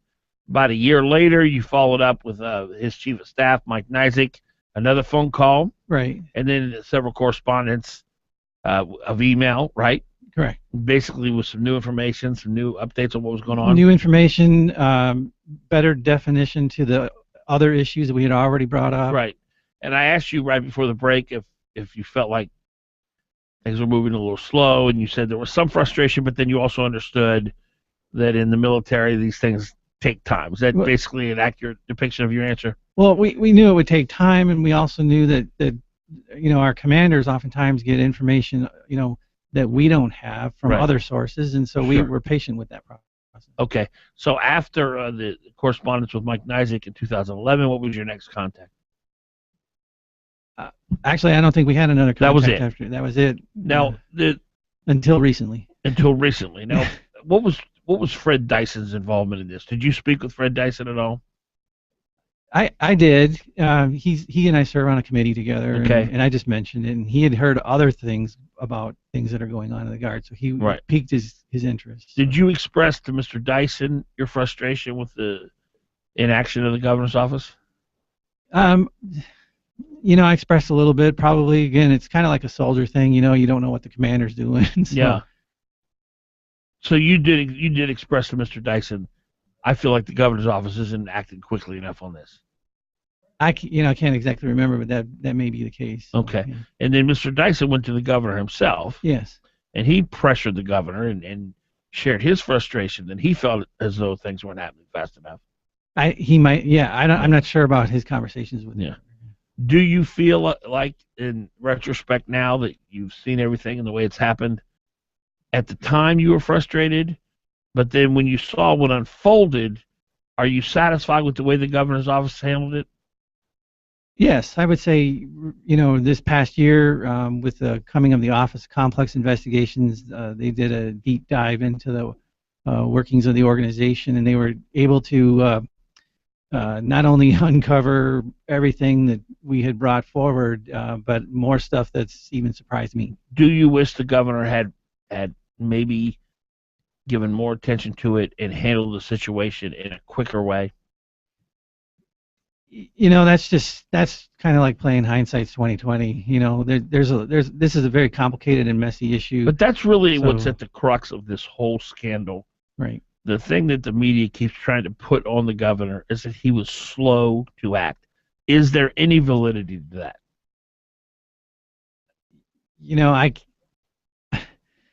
I don't have enough information to answer that question. So my apologies for that. No, that's fine, and I'm not trying to put words in your mouth. Because I'm not in the inner workings of the chief executive office. I just have my part. You don't have enough information to adequately answer that question. Right. Jake, what do you think? Well, no, I think the governor's done everything that he can to address this. We're talking to Jay Polans, who's special assistant to the governor, recently appointed to help with the National Guard situation. Yes. In 2010, Mike Nizick contacted the FBI because he suspected there might be a skunk in the woodpile here somewhere, and wanted somebody from the outside to take a look at and investigate what's happening here.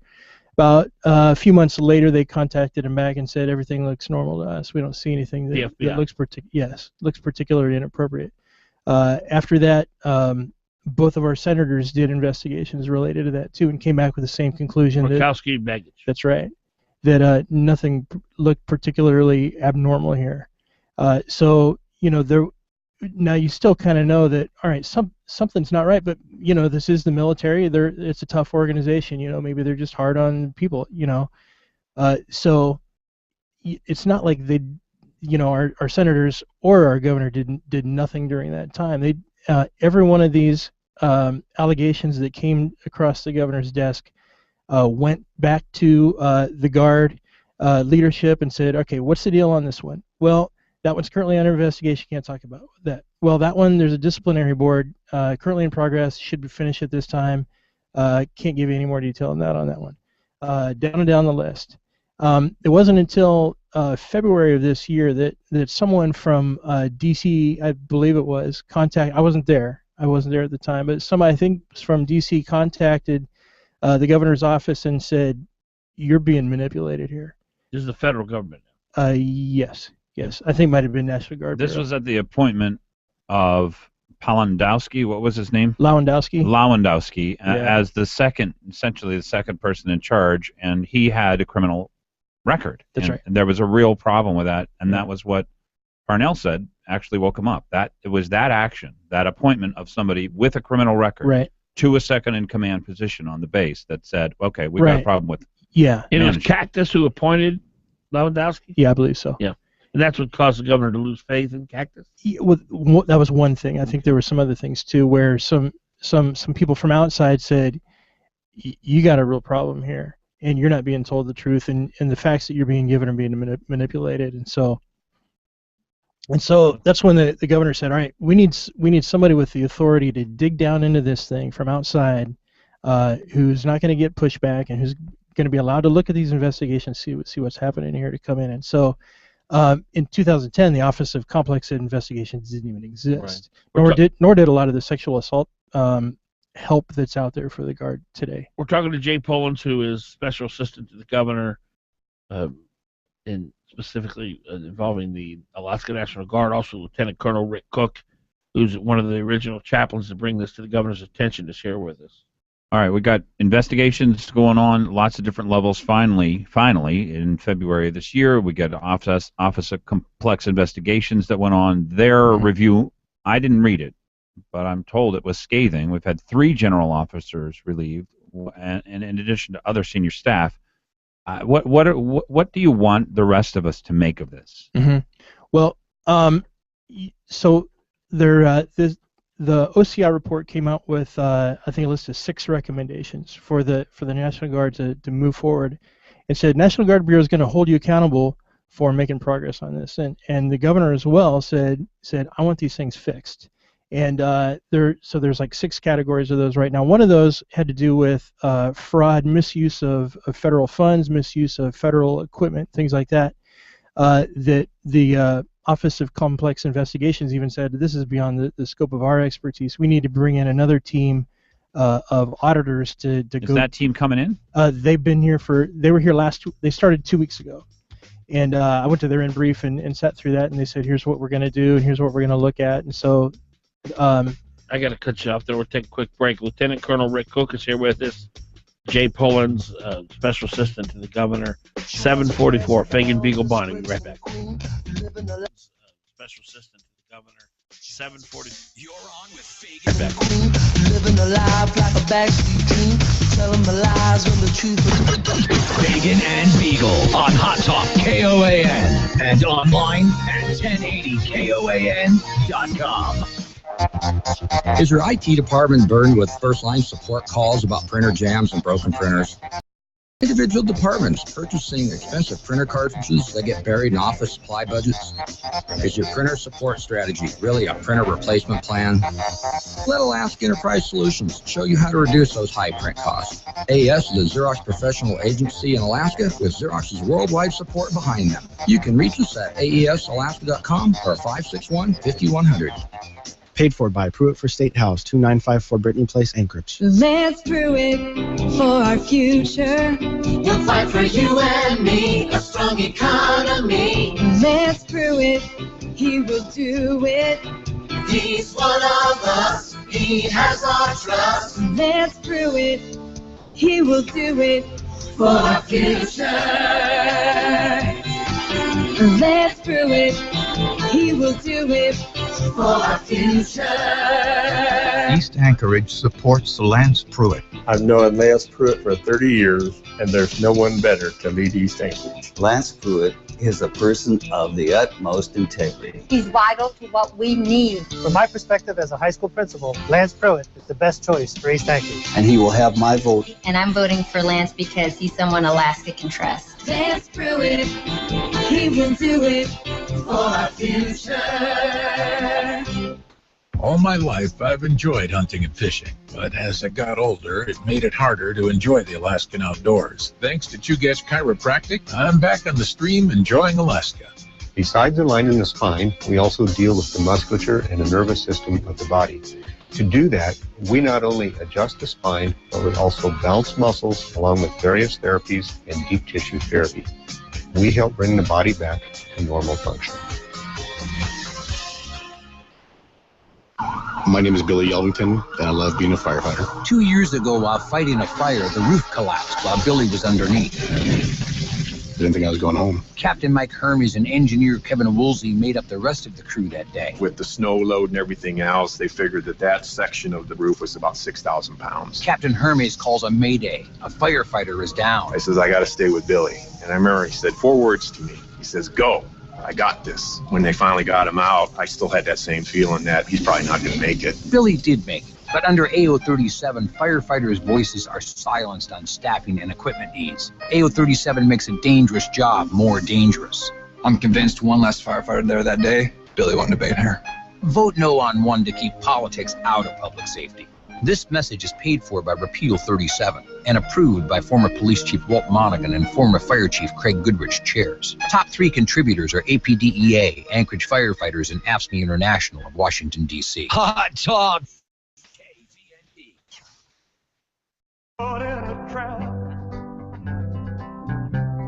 7:48. Dan Fagan, Glen Biegel, Bonnie Cameron on this, the 23rd day of October, 2014. Glenn, I just got to ask one more couple quick questions, and I'll let you at them. But we're talking to Lieutenant Colonel Rick Cook, who's one of the 3 chaplains that originally brought this problem with the National Guard to the governor's attention. Also, Jay Pullins, a special assistant to the governor. Lieutenant Colonel, you said you've talked to a lot of people. Correct. How long have you been in the Guard yourself? I've been in a little over 18 years. And you've been chaplain the whole time? Yes. How many people would you say you've talked to?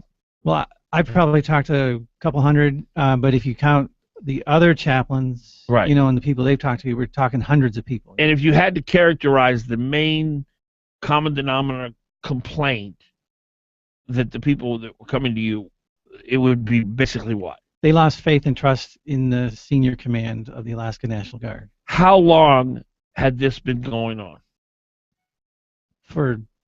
When I came back from Afghanistan in 2007, June of 2007, I was put in the position I'm in now. I probably started hearing some complaints trickling in before the end of that year, and then it just, every year it became a trickle, became a creek, and then it became a river. Did it accelerate considerably under Cactus? Yes. Okay. And he was appointed when? Approximately. You know, Glenn? Yeah, 2010 he became the head of the base because the current lieutenant governor, who was the head of the base, and I don't get the sense, by the way, that Campbell was actually running the base. I got the sense that Katkus probably was largely running the base. Craig before that, Campbell, but I don't know. I don't know if that's fair. Is that fair? Well, let me just say, you have no idea. Craig Campbell, former lieutenant governor, also former adjunct general at it.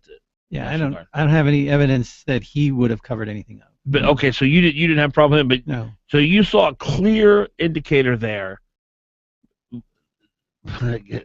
Cactus comes on while we're getting a lot more complaints. There's no doubt in your mind that he was tied to a lot of this.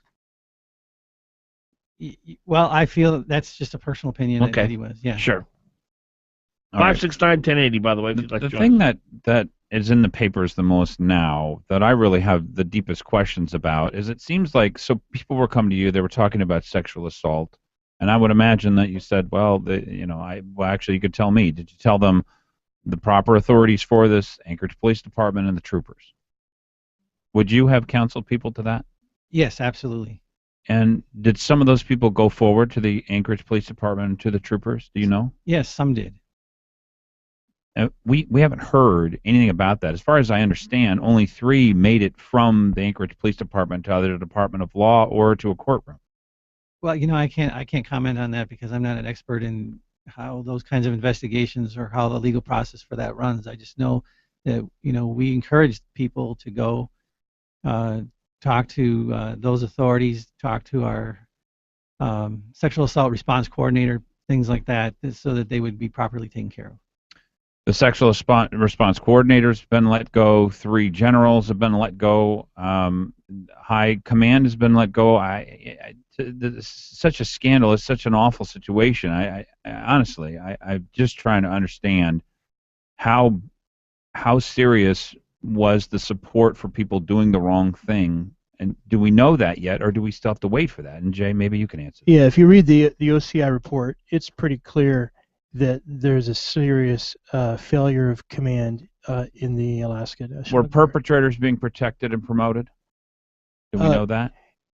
It doesn't say specifically. It doesn't name names, but it does suggest that this has spawned a lot of other investigations at as high as the Department of Defense related to some of the things that the OCI members discovered in their some of the thefts that were going on, some of the use of government equipment for very illegal activities, which is, I think, a lot of what was drug-related activities, shipping things against the law, using government equipment, a lot of things like that.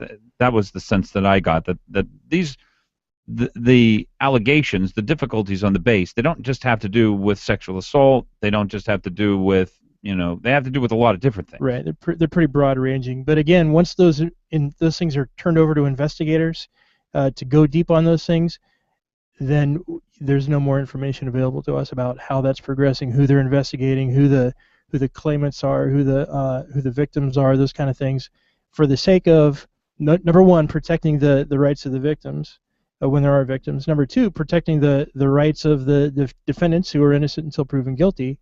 That stuff goes underground, and rightly so. One of the things that's been really impressive to me looking at all this is the due process that's afforded to military members when they're accused of doing something wrong. They're innocent until proven guilty. It's the same thing as the rest of our. And the levels that are gone to protect those people is impressive. Well, let's talk about one of the areas where a lot of people looking, and I realize that one of the hard things here is this is a non-political process that's being dragged into politics and then being used in politics to beat the governor over the head. And I don't like that process, but I don't know how to undo that. We're essentially sentenced with that. Mm-hmm. Looking forward, well, the one I wanted to ask actually is what information could be released. I guess the papers are suing over the fact that they have requested a whole bunch of different documents about this, some of which I would like to see as well.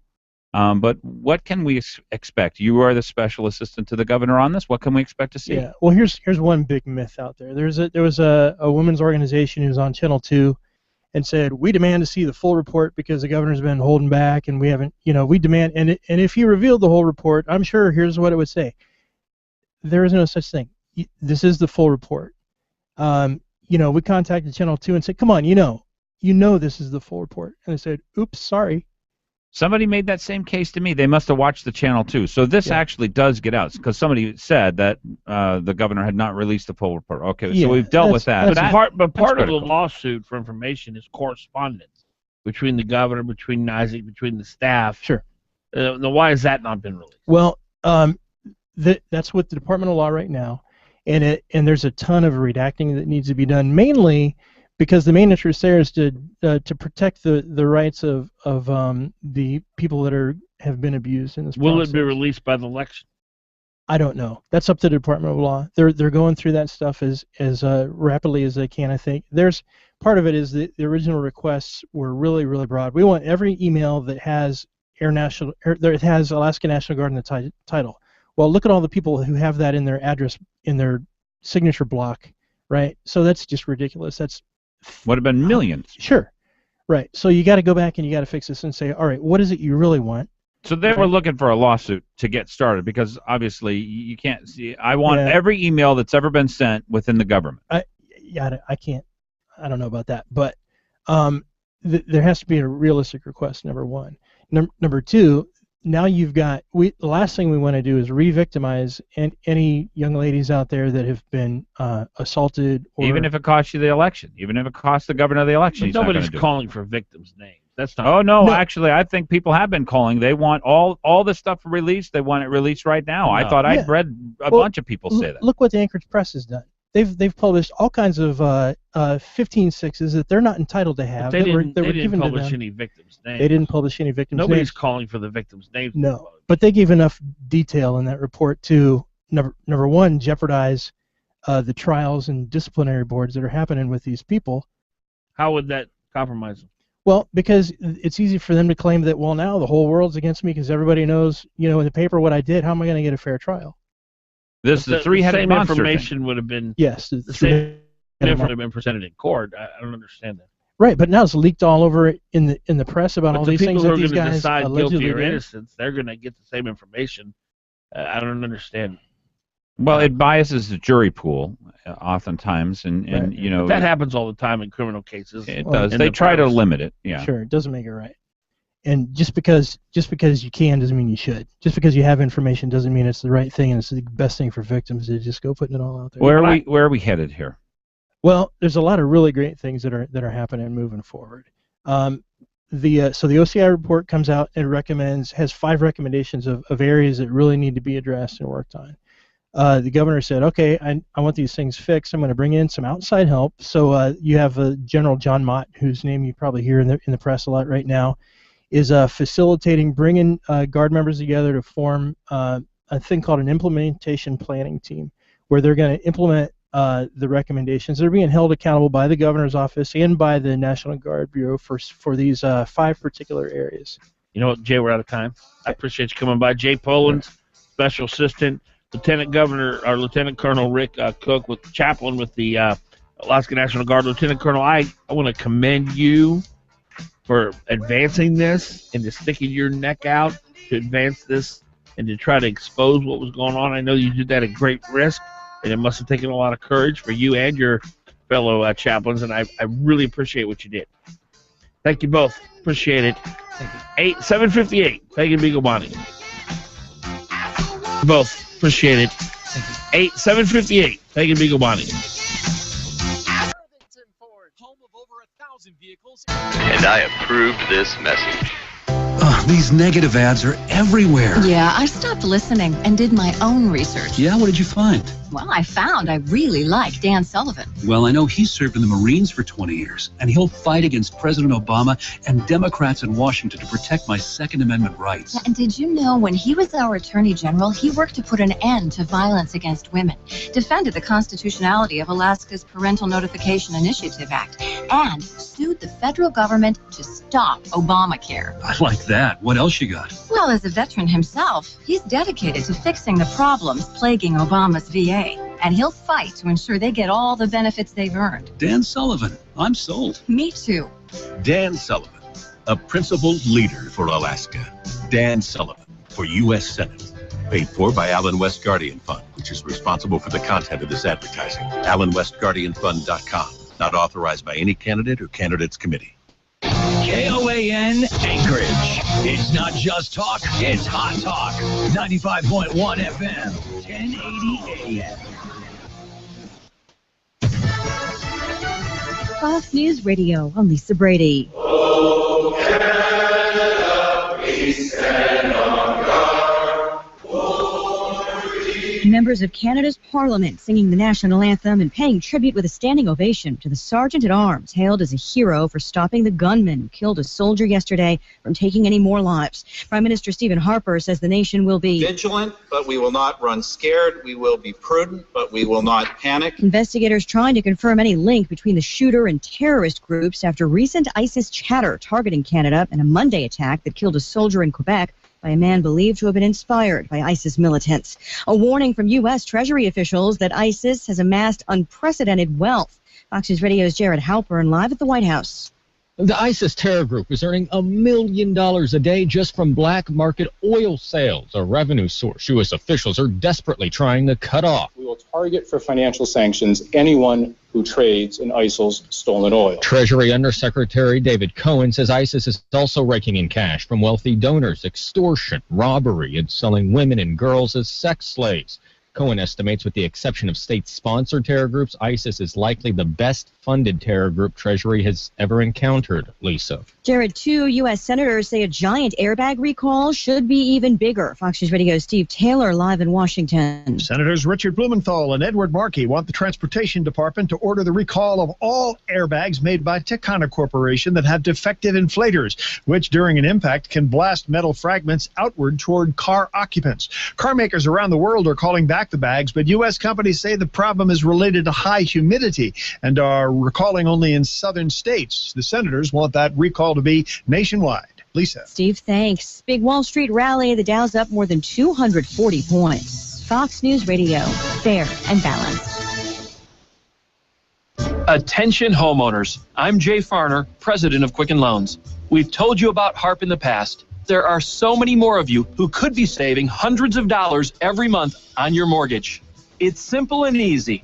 And for 4 years in a row now, J.D. Power has ranked Quicken Loans highest in the nation in customer satisfaction for primary mortgage origination. To learn more, call 800-QUICKEN. Visit jdpower.com for award information. Important terms and conditions apply. Calls for cost information. Equal housing lender. Licensed law 50 states and MLS number 3030. If you're looking for exhilaration, you found it. Whether cruising the road with the KOAN AM Spider, pounding trails with KOAN AM ATVs and side-by-sides, or carving snow with Ski-Doo sleds, these machines are engineered to thrill and perform. During the Yellow Tag event, save up to $4,000 on select models, plus get up to a 4-year extended warranty and great financing. Visit employee-owned Alaska Mining and Diving Supply in Anchorage. Offer ends October 31st. Restrictions apply. Subject to credit approval. See dealer for details. For safety and training info, contact the ATV Safety Institute. Being a business owner isn't easy. There's managing people, customers, income, expenses, unexpected issues, growing your brand, and so much more. Ready to be more efficient in everything you do? Then listen to Getting Down to Business with David Weatherholt. Each week, David gives you the inside scoop on the latest business news and trends, along with tools for keeping your business on track. Getting Down to Business with David Weatherholt. Saturday from 8 to 10 a.m. on Hot Talk, KOAN 95.1 FM and 1080 a.m. I'm Mark Begich, running for U.S. Senate, and I approve this message. Paid for by Alaskans for Baggage. Who will protect your privacy rights in the U.S. Senate? Dan Sullivan worked for Condoleezza Rice, one of the architects of the surveillance state.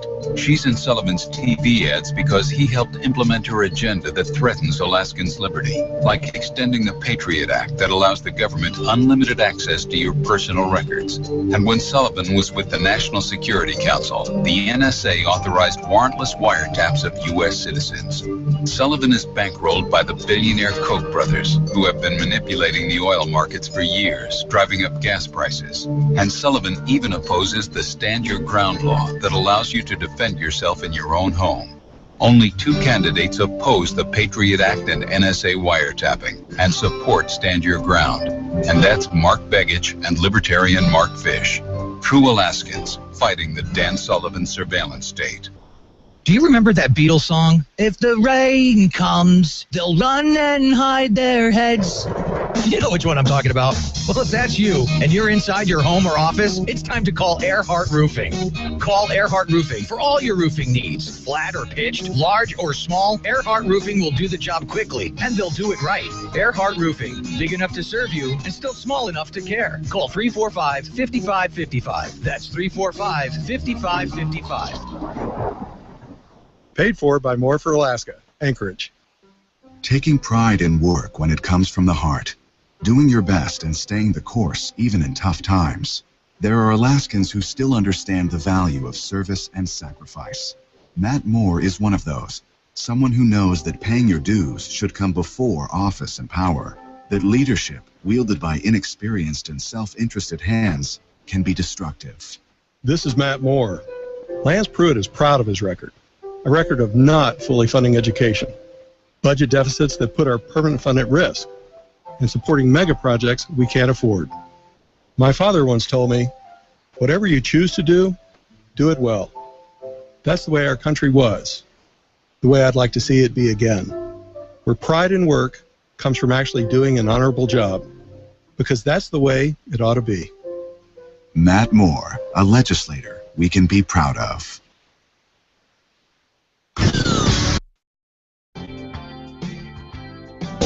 On Hot Talk KOAN and online at 1080KOAN.com. Welcome back, Dan Fagan, Glen Biegel, Bonnie Cameron. 6 minutes past 8 o'clock. 569-1080. 569-1080. It is. It's time for you to think about headed into the wintertime. If your roof's leaking, the damage that's going to be done. There's more damage that's done while you're waiting. And, of course, you're thinking, you know, I'm just going to put it off another year. I'm just going to put it off another year. It won't be that bad. It may not be that bad, but it may be. Here's the best thing to do, a free re-roofing estimate. You have an expert come out. They take a look at your roof. They may walk across your roof. Hopefully their foot doesn't go through your roof because then it becomes a critical situation.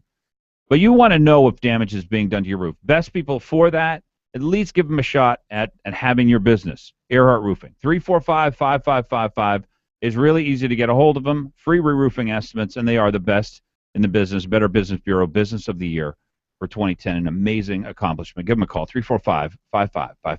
Our number here, 569-1080. We're going to get to your calls here in a second, but real quickly, Glenn, your reaction to the interview. We had Lieutenant Colonel Rick Cook here, who was one of the 3 chaplains that brought this to the governor's attention. Anything stand out to you? Sure. That non-specific information, it all tracks with what the governor had said. He did not have enough specifics in order to get something, in order to take it away from CAT. Because you have to realize, if you take it away from the person who's leading the base, every principle of military operations you have just destroyed. I mean, that is going nuclear. You talk about anything that you know an elected person would do to say, okay, you're running the base, I'm running the base, forget you, I'm not going through you, and I'm going to take this. That is just a huge leap to make, and he didn't have enough information to do that. That is my take on it. Anything stand out to you, Bonnie? Yeah, I think that the chains of command here are very time-consuming. If even in the Department of Law, if there's any kind of case going on in the state, it takes a long time anyway. Yeah. But in the military, I can see that it would just take us a lot longer. We also had Jay Pullins in here, who's a special assistant to the governor. I vehemently disagree with him, and I think with you, Glenn, to some degree, about the Anchorage press story. This Anchorage Alaska Guard scandal. Did you read the press story? Yeah. It hit me like a ton of bricks. Oh, yeah. I had no idea how bad it was till I read that Anchorage press story. It's the government for the people, of the people, by the people. When this kind of blatant debauchery is happening in the government, we need to know about it. And for Mr. Pullins to act like that shouldn't have been reported or the documents should have been released, I could not disagree with him more. When I read that press story, I'm like, this is unbelievable. So that was the one thing I got from it. Let's take some calls. 569-1080. Let's go to Bill. Bill, you're on. On the lighter side, people, I want Miss Bonnie it should be the Bonnie Fagan and Biegel show after she talked about our current senator up for election. because I detected at the same time she detected that he knew all about this election when he was first elected, about the lawsuit against Senator Stevens. And we all knew, Bill. No, up to a point, there was an advertisement on Channel 2. I'll never forget this as long as I live. They asked him, how do you believe you're going to make out? His almost exact, you notice I said almost exact reply was this: I've been in a lot of hard elections before, and I'm not worried about this one. So, Bill, are you saying that Mr. Begich got some inside information from the Bush administration Department of Justice? No. What are you saying? I am saying that he knew. But we all knew, the Bill. Time. Yes. How long before?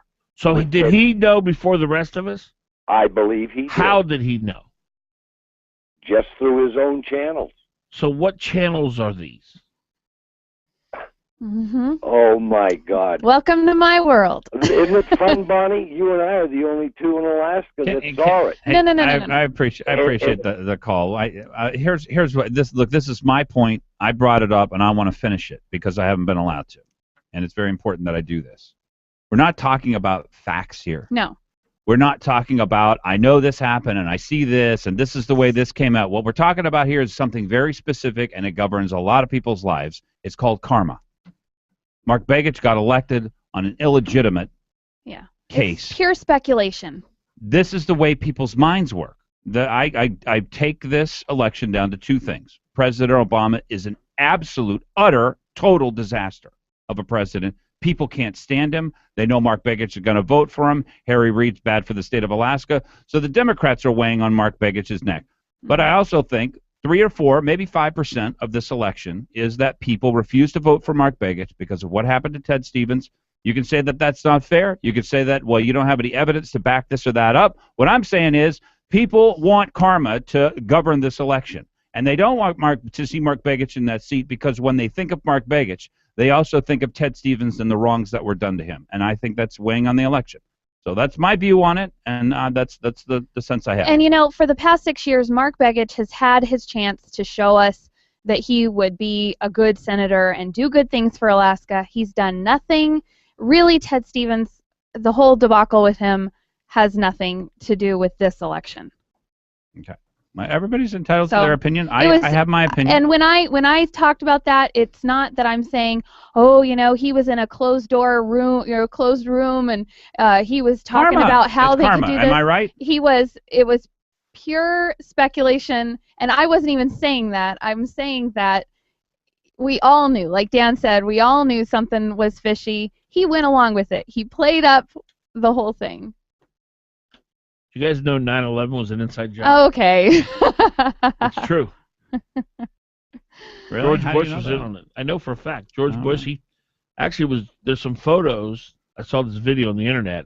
Well, then it's true. Where George Bush actually planted some of the bombs in the Twin Towers himself. He snuck out of the White House like at 2 in the morning, and he had a bag full of bombs, and he went up and down the stairs of the Twin Towers, and he glued them to the walls. And then he snuck back into the White House by 5 a.m. so that nobody saw. And got on a plane, too.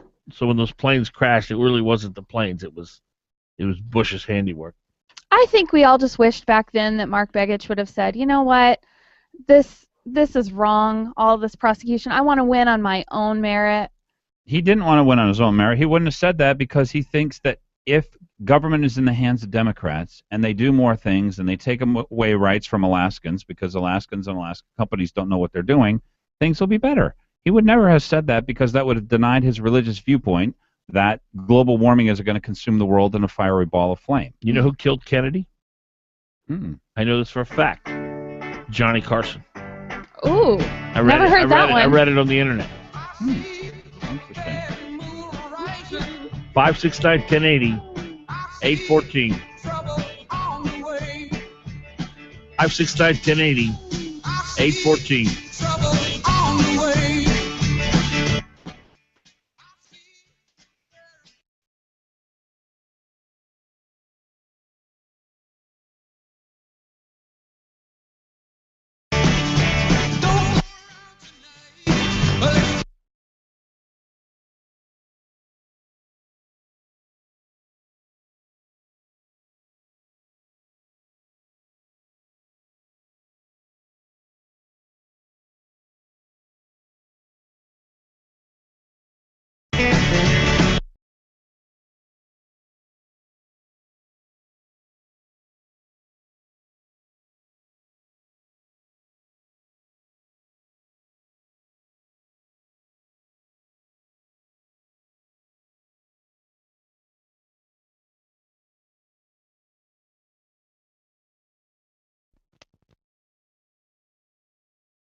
and juicy. Listen, right now, Nusaga and City Market have a terrific special on fresh frozen Alaska Golden King Crab clusters. Just $17.99 a pound. You will love it. Golden King Crab clusters, legs and claws only, just $17.99 a pound. Come and get it, Nusaga and City Market. Another great delicacy, Sagaya's own personal handmade poke. Just like the very best from the islands, fresh poke, just $9.99 a pound, New Sagayan City Market. A great special in the butcher shops at New Sagayan City Market, butcher-trimmed, boneless chicken breast, perfect for the barbecue, just $3.99 a pound. And you can fill your gunny sack, sweet and tasty pop.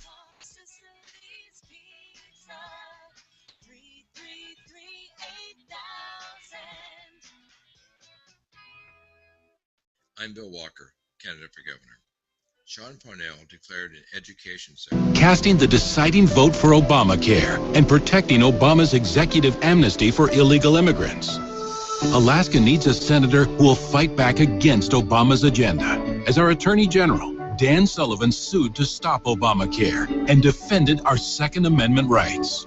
As Alaska's DNR Commissioner, Sullivan stood down Obama's EPA, unleashed new energy production, and created Alaskan jobs. Now Sullivan is running for the U.S. Senate to stop the Washington big spenders from bankrupting America. Sullivan will cut wasteful spending and support a balanced budget amendment. And Dan Sullivan is pro-life. He'll protect life while fighting to repeal Obamacare. Dan Sullivan, strong leadership for Alaska. I'm Dan Sullivan. I'm running for the U.S. Senate, and I approve this message. Paid for by Sullivan for U.S. Senate. I say that you and I are extraordinarily lucky to live in Alaska, where we can eat the finest, freshest seafood in the world. There are so many favorites available, but what's the absolute best of Alaska seafood? Well, your mileage may vary, but for me, the best of Alaska is that incredible giant king crab. Talk about your sweet and juicy. Listen, right now, Nusaga and City Market have a terrific special on fresh frozen Alaska Golden King Crab clusters. Just $17.99 a pound. You will love it. Golden King Crab clusters, legs and claws only, just $17.99 a pound. Come and get it, Nusaga and City Market. Another great delicacy, Sagaya's own personal handmade poke.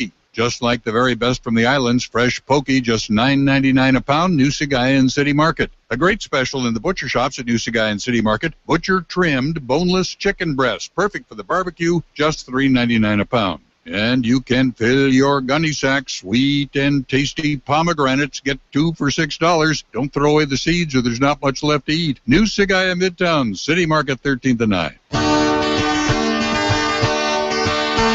We came here to settle, to build a new land. In her mountains, in her valleys, in their protecting Obama's executive amnesty for illegal immigrants. Alaska needs a senator. sworn. This is the country where legends are born.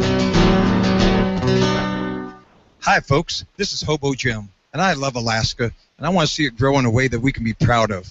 That's why I'm putting my support behind Bill Walker for Alaskan jobs. First. I hope out and vote. Washington big spenders. These fields you see now, Spending and support a balanced budget amendment. children have grown to build homes of their own. This is the country where legends are born. Paid for by Walker and Malott for Alaska.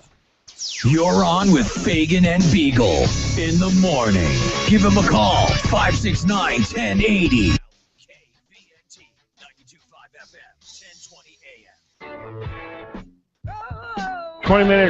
20 minutes past 8 o'clock. 569-1080. Country Financial, Alaska's premier and most credible financial company, headed by Mike Daniels. They've got 13 locations here in our state, 5 in the Valley, 5 here in Anchorage. You're not going to find an organization that is better equipped to help you with financial planning than Country Financial.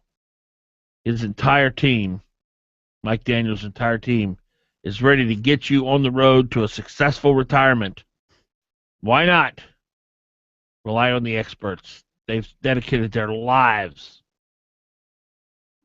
to financial planning, and they will help you. I promise you. You'll be thrilled that you visited with them. Here's the number, 866-COUNTRY, 866-COUNTRY.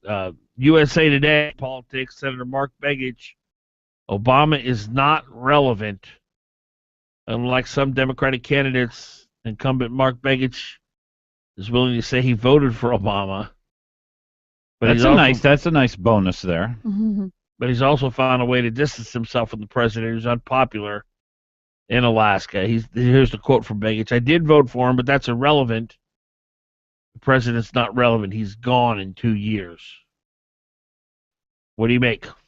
Boy, you can smell the desperation in that. That is a shocking dismissal of the president. And I know the president essentially gave all of his lackeys, like Begich, permission to be dismissive of him and disrespectful for him when he explained, look, they can say whatever they want.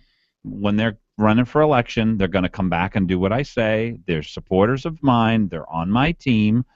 These are all quotes from the president. So anyway, he's gone in 2 years. The problem for Begich is in the next 2 weeks after the election, he's already promised to do all kinds of executive orders. If you're in there, Mark Begich, and I'll just say this, if you were sitting right here in front of me, I'd say this right to your face. You will not defend our Constitution. You will not defend our country. You will not defend our borders. You will not defend my children from excessive spending. You will not be there because you don't represent me at all. Here's what Begich is quoted as saying. Obama tried to take away our F-16s at Fairbanks. I disagree with him. He wanted to fund the rebels in Syria. I disagree with him. He wanted to do the gun control bill. I disagree with him. What Begich does not tell you is that if we lose our gun rights, it'll be because of the Supreme Court. And Mr. Begich voted for 2 Supreme Court justices to be approved who obviously have no regard for the Second Amendment. And he would vote for another attorney general who would be an Obama lackey. He would, he will. And is that the 3% that he disagreed with him on? We're still looking for that. Where is the 3%? That is 3 things. Yeah, there you go. Begich says, I've disagreed plenty with Obama, but that's not an issue to me.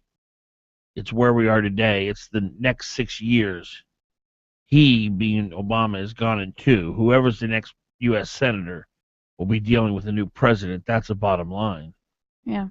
Hillary? Is he going to go against her, too? Is he going to be a thorn in her side? I really feel bad for the guy, Begich, because, look, anyone who knows anything about our government system, anybody who understands that we are, we have the executive branch, we have the legislative branch, we have the judicial branch.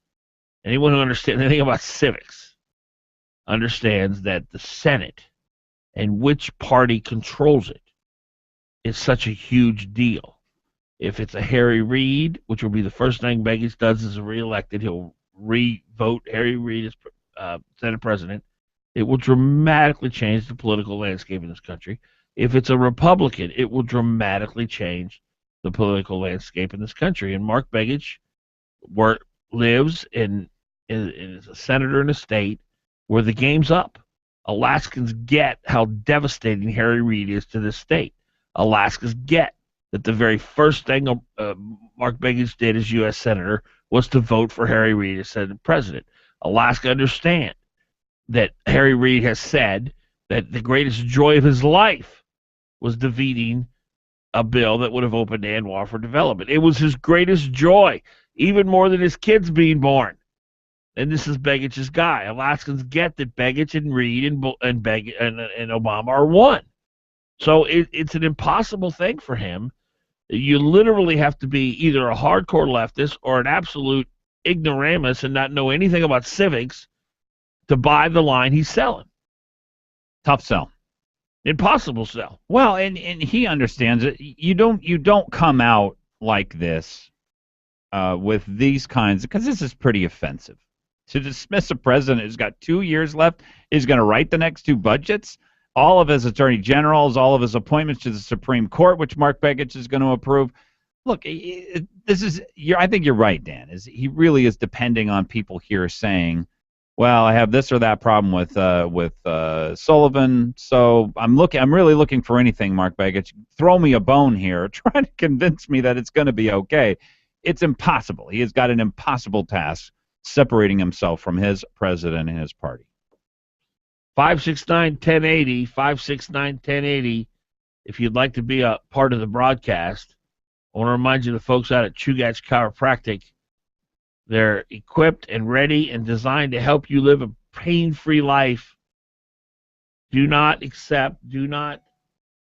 give up on the idea of living pain-free. There are so many things that they can do at Chugach Chiropractic, natural solutions that could help you live in a way that you don't have to experience pain every day.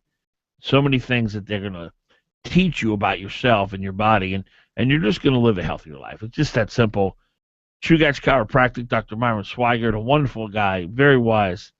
And we know him here as a friend of the show.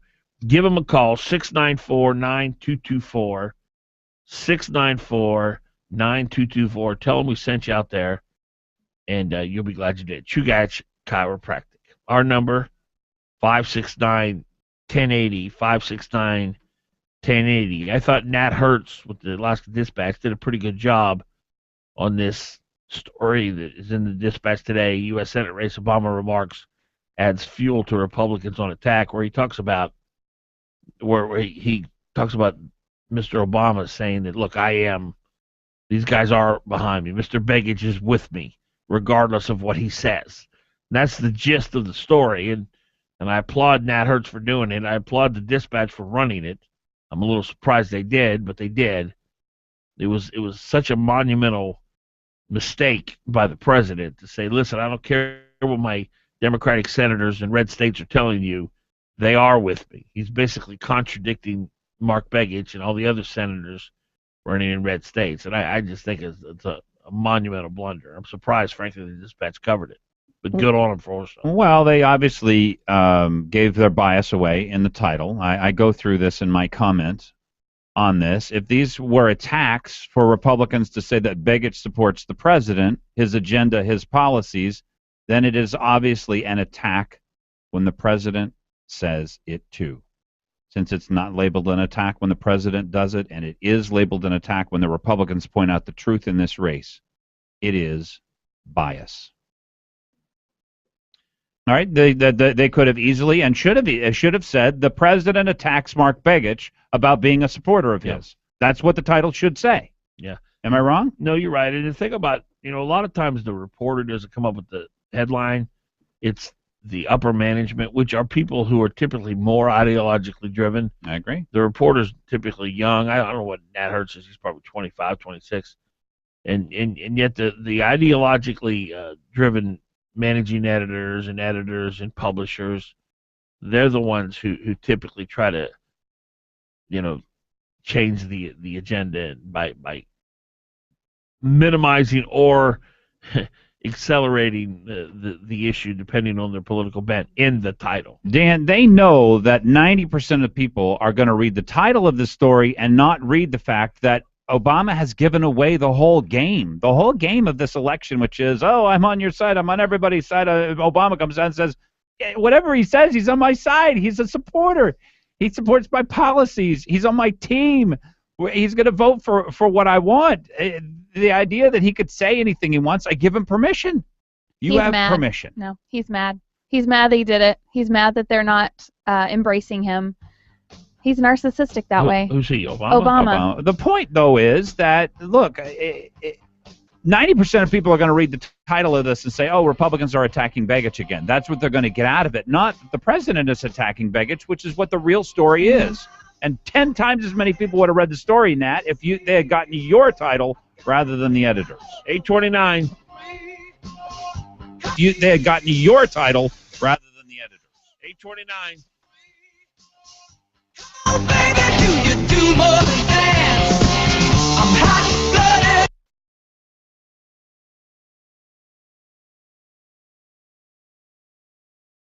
Fagan and Biegel.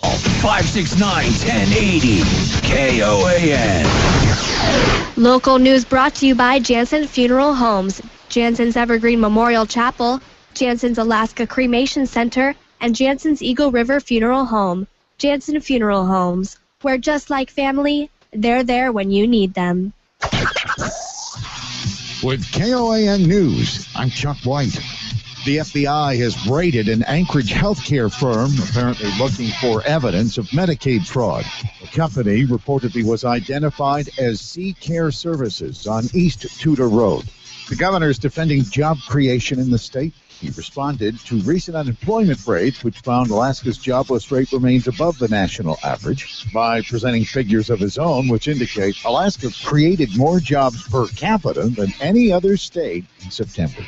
The Mat-Su Borough is following the Anchorage School District's lead and suspending military recruiters from our local schools. This following allegations that some were inviting young people to parties offering them alcohol, making sexual comments. Recruiters, however, will be allowed back on campus after meetings that clarify expectations. That's your Hot Talk News update. Local weather is next. Partial sunshine for today, high 36. Cloudy and cold tonight, low 23. For tomorrow, clouds and sunshine, high on Friday, 35. Tomorrow night, low 24. Sun and clouds on Saturday, high 35. And for Sunday, plenty of sun, high 33. Hot Talk, breaking news, and the latest weather. KOAN 95.1 FM and 1080 AM. Hey folks, this is Chris and Brock from The Beer Show. Make sure to listen to us every Saturday at 5 p.m. on 95.1 and 1080 KOAN. The Beer Show is brought to you proudly every single week by Humpy's Great Alaska Ale House, Brown Jug Alaska, Great Artisan Beverages, and the Odom Corporation. Always drink responsibly. 96. A better life with Dr. Sanjay Gupta. Flossing can add a year to your life. I'm Dr. Sanjay Gupta, CNN's chief medical correspondent. Most people don't want to just live longer. They want to make sure those extra years are healthy ones as well. I've done a lot of research in this area. I'm going to share with you a few simple things you can do to live a longer and stronger life. There's a pretty clear link between gum disease and heart disease, and that's why spending just a few minutes flossing every day can add a whole year to your life. A low dose of daily aspirin could add 2 years. Talk to your doctor about that one. And limiting your coffee intake to 2 cups a day, that could add another year. Exercise 3 times a week, and you'll add 3 whole years to your life. And how about those work hours? Cutting them down to a manageable 40 to 50 hours a week, and you could add another year and a half. Add it all up, and you've increased your life by a decade. A healthy decade as well. I'm Dr. Sanjay Gupta, helping you live a better life. Years ago, the family doctor was someone who came to your home. And while that practice has faded into memory, there is someone who keeps the tradition of personal health care alive. Your local Health Mart pharmacist knows you by name, not by refill number. Stop by your independently owned Health Mart pharmacy and see how the tradition of personal health care lives on. Visit healthmart.com for the location near you. Health Mart, caring for you and about you.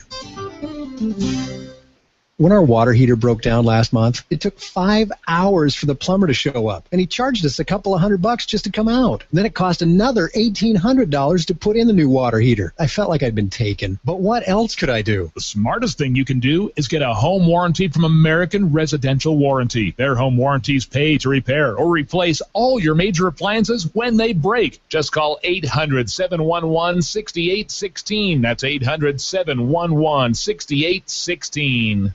Alaska's Energy, America's Values, paid for and is responsible for the content of this advertising. Not authorized by any candidate or candidates committee. EnergyandValues.com. Mark Begich is unbelievable. Washington thinks it knows what's best for Alaska, and that's what I'm fighting against every day. Fighting. Begich voted for all Obama's appointments, like Sally Jewell as Secretary of the Interior. Jewell immediately said no to exploration in Anwar and no to a King Cove road. Begich didn't fight Washington. He rolled over, like he rolled over for Obamacare.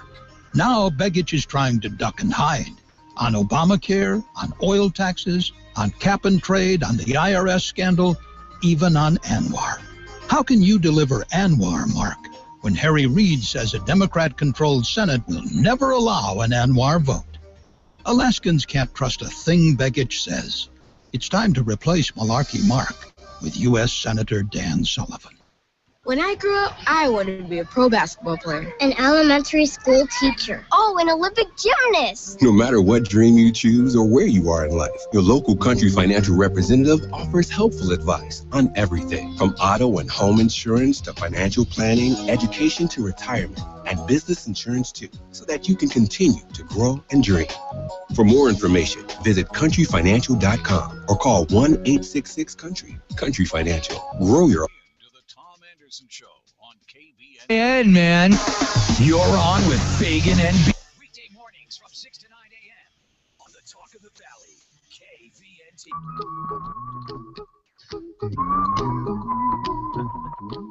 I like that Brian's song. so sneaky, man. I'll tell you.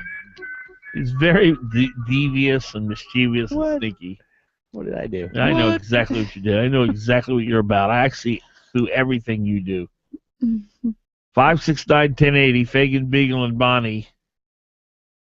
That's our number, 569-1080. Mandacoin.com. She's got a big picture up on her website. Left side, Bill Walker. Right side, Sarah Palin winking. Title at the top, Democrats welcome to the Tea Party.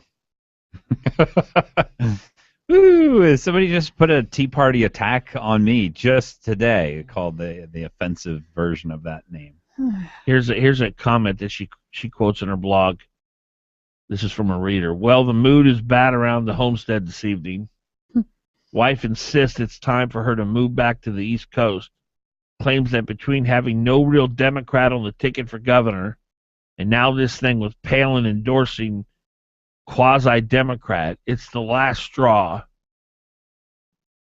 Says back on the East Coast, their Democrats are liberals, and that's besides that they are loyal to their party.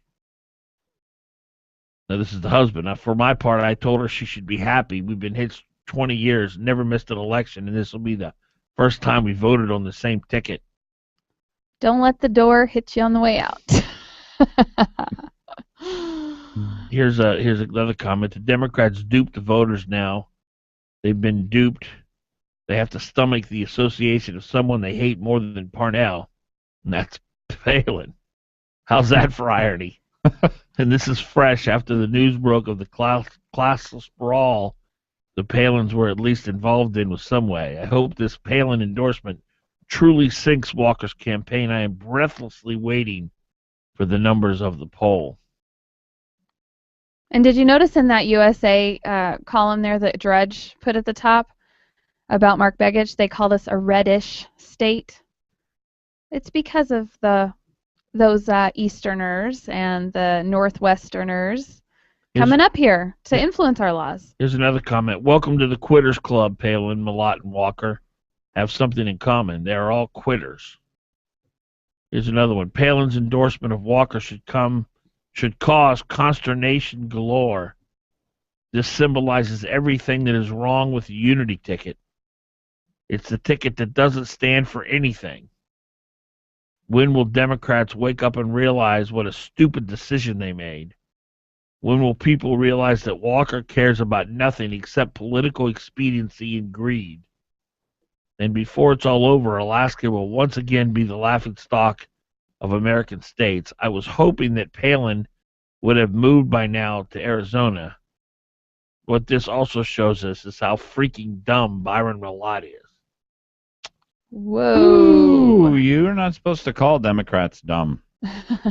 You can call Republicans dumb all you like. In fact, you're required to. The story broke about 8 hours ago, the Palin endorsement. Amanda had it first. ADN buried it because I know Alice Rogoff, who so desperately wants Bill Walker to win, the publisher at Daily News. I think she understands that this is not a net positive, but a net negative. So, because you look at the Amanda Coyne story, she's got like 35 comments. A lot of comments. I would venture to say that if the Daily News keeps it up, because they're running people off. They're not going to cover the news that's interesting to people and then let people comment about it. They're not going to highlight it as main part of their newspaper. Then Amanda Coyne's just going to keep taking market share from them. I don't get the double standard that mainstream media can lean left all day long, but if they lean right, they're completely criticized and dismissed. Yep. Well, That's why this people is hate this talk is why radio. I think. Well, look, Brian brings up a great point, and the reason that I think that that is the case is because we have been brainwashed for many, many years. It's just like Dan says. Whenever we see even a hint of a conservative message in a show, it's like alarms go off and bells go off in our head. We're like, wow, that just seems so strange. Why would that person be X, Y, or Z? But when we have a constant stream of liberalism flow out of a movie, we're like, oh, this is normal. Oh, yeah, they're doing it again. Ha ha. So I think I think we've just been conditioned. So that's my take, Brian. Brian asked a really good question. If a paper leans left, it's not really, it's just background noise. If all of a sudden they lean right, it's an amazing recognition and it really highlighted. Here's some comments of the at the ADN. Gregory writes, Walker and Mallet, I'm so bummed you didn't need the Wasilla Brawlers endorsement. It just trivializes the work done by so many who have actively supported you. To accept this person's endorsement may be a gracious thing to do, but you don't need it, and you don't need the coattail queen later about how she got you elected. They think there may be quid pro quo here, that they're going to be. He came out in support of Aegea, which he's never been in support of. That's ridiculous. He's always complained about it. Kathleen writes, Shannon Moore must be having an aneurysm. The Walker Mallet Palin team is palling around with each other. Walker, Malott, Palin, Begich. I want to see Begich and Palin come out. And what would be good is to have them have a debate about what it is that Walker's going to do with his power. Sue writes, fun? I now fear the Walker Malott have sold their soul to the devil. Politics does make strange bedfellows. Not an endorsement to be proud of or to announce. Rob writes, I love this. All the not Palin ties. Parnellites on the same team as Sarah Palin. He classic. Darlene writes, I don't care who she supports, but I think it will hurt the ticket. Do you think this is a big deal, this big hairy deal? I think it ends it for Walker. Wow. The left is already holding their nose voting for pro-life, anti-woman candidate. And then to have Palin on board? Palin? You don't think they'll forget about it in a week and a half? I don't. Mm-hmm. That's my opinion. I could be wrong. We won't. We won't let them. Yeah. Michael writes, Sarah Palin is an idiot. Jeremy, was she in Arizona when she made the announcement? I want to know what Parnell thinks about it. Is he going, phew? Yeah. Well, that poor guy. Here's the thing. I know we got a break, but Sean Parnell was so gracious to her. He stuck up for her ridiculous policies for the first 3 or 4 years he was in office. Lisa Murkowski had the courage to say, with just the next day, that Governor Palin betrayed Alaskans by quitting her post. I admire Senator Murkowski for that. Sean Parnell should have said the same thing. He was so faithful, so loyal to her. And she just could not, honestly, care less. Very disappointing. 569-1080, 843, Fagan, Biegel, Bonnie. Aruba, Jamaica, ooh, I wanna take you. Bermuda, Bahama, come on, pretty mama. Key Largo, Montego, baby, why don't we go?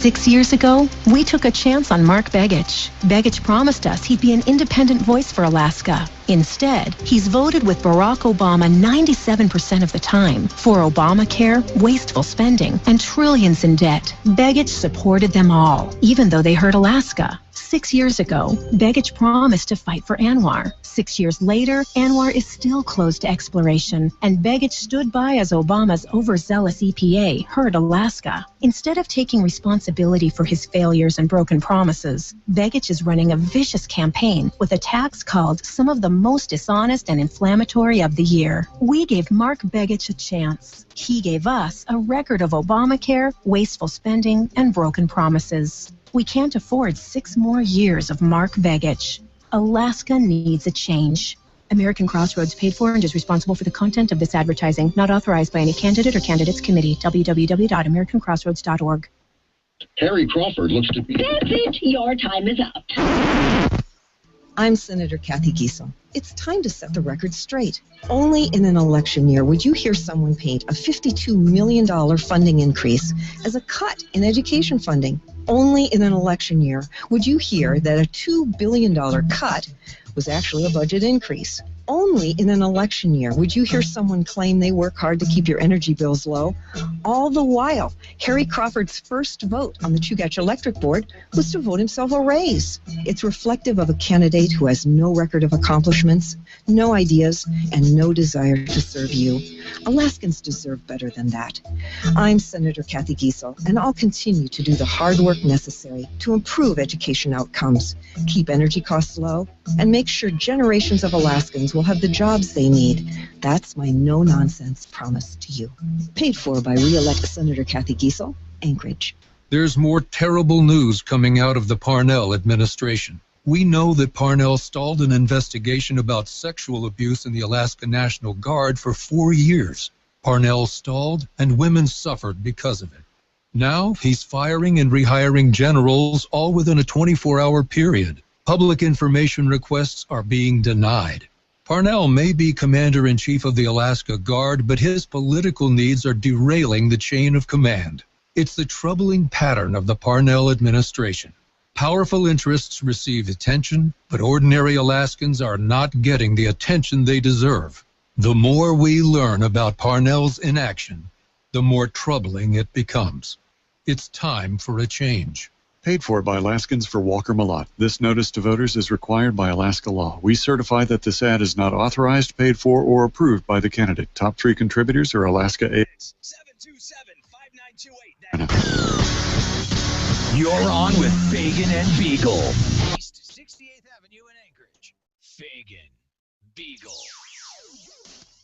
Weekdays 6 to 9 a.m. The Talk of the Valley. KVNT.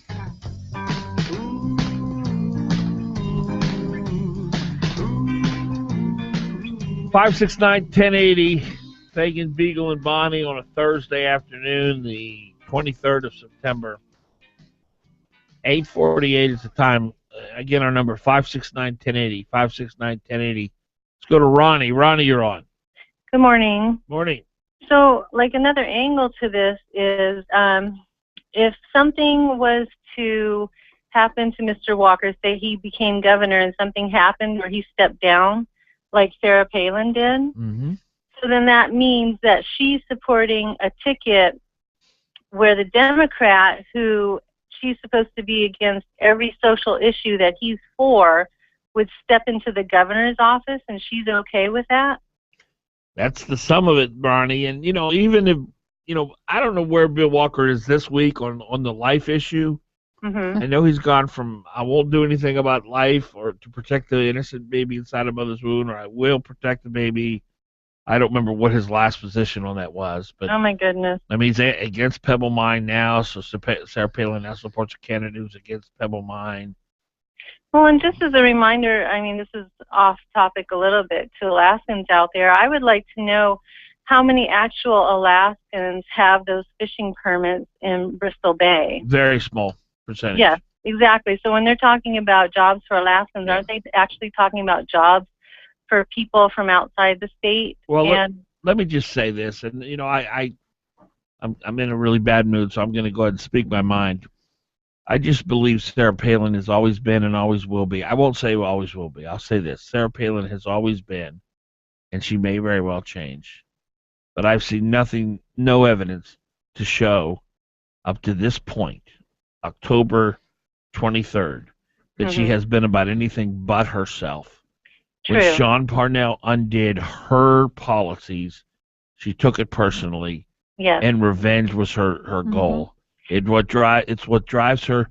Look, when she was governor, all she did is retaliate against critics. She didn't govern. She retaliated. She fought with people. She argued with people, whether it was light or green. It doesn't matter. You go down the list. Whether it was the guy in Juneau who wrote the letter to the editor about, the buses passing in front of the governor's mansion. She is about revenge, retaliation, her image. How does this make me look? That's who she is as a person. That's who she's always been. I hope she'll change. Maybe one day she will. If she ever decides to change, she will be a powerhouse like we've never seen before. She will be a Ronald Reagan on steroids if she ever changes. She sounds, everything you just explained there about her being about herself and her image, and that sounds like our president. They have more similarities than, people acknowledge, I think. Why would he come out and undercut Senator Begich trying to get reelected, other than for any other reason he's just thinking about himself? Exactly. It's his image. It's a lot of pride. And,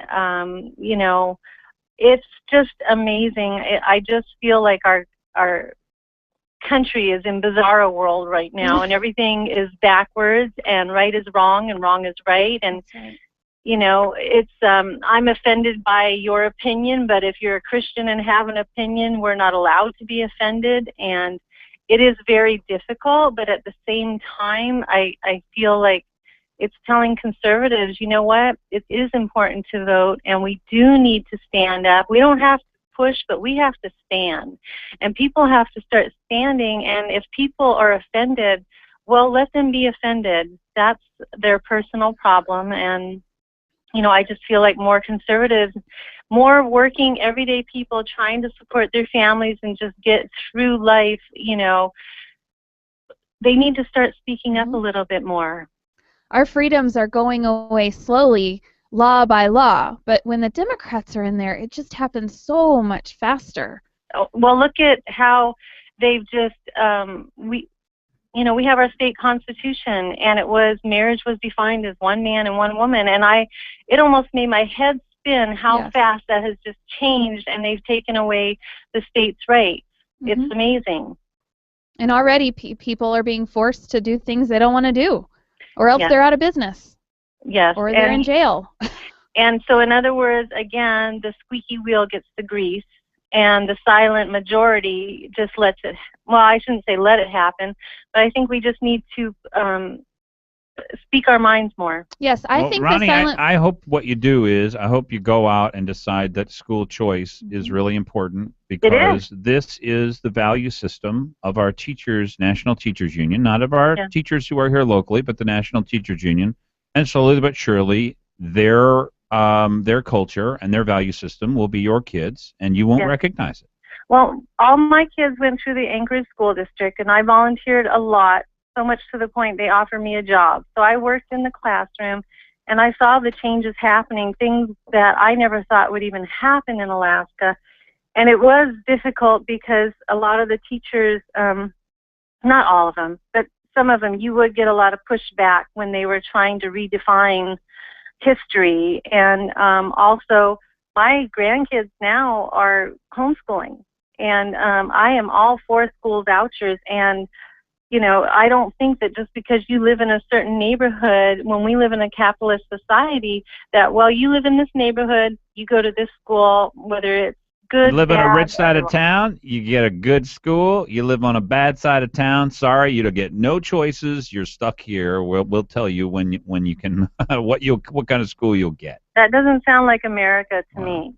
A lot of people on the rich side of town don't know that, though. They don't know that there are a lot of people going to school, that their kids go to school in a school where only 25% of people read at grade level, because their schools are fine. You know, you go over to Golden View, you go over to Hillside, go to South, everybody graduates, everybody gets a fairly good education, everybody can read. You go on the East Side, no. You go in the middle of town, and they have no idea that they, in saying that, well, we kind of like our options, then they go the extra mile and say you can't have any options.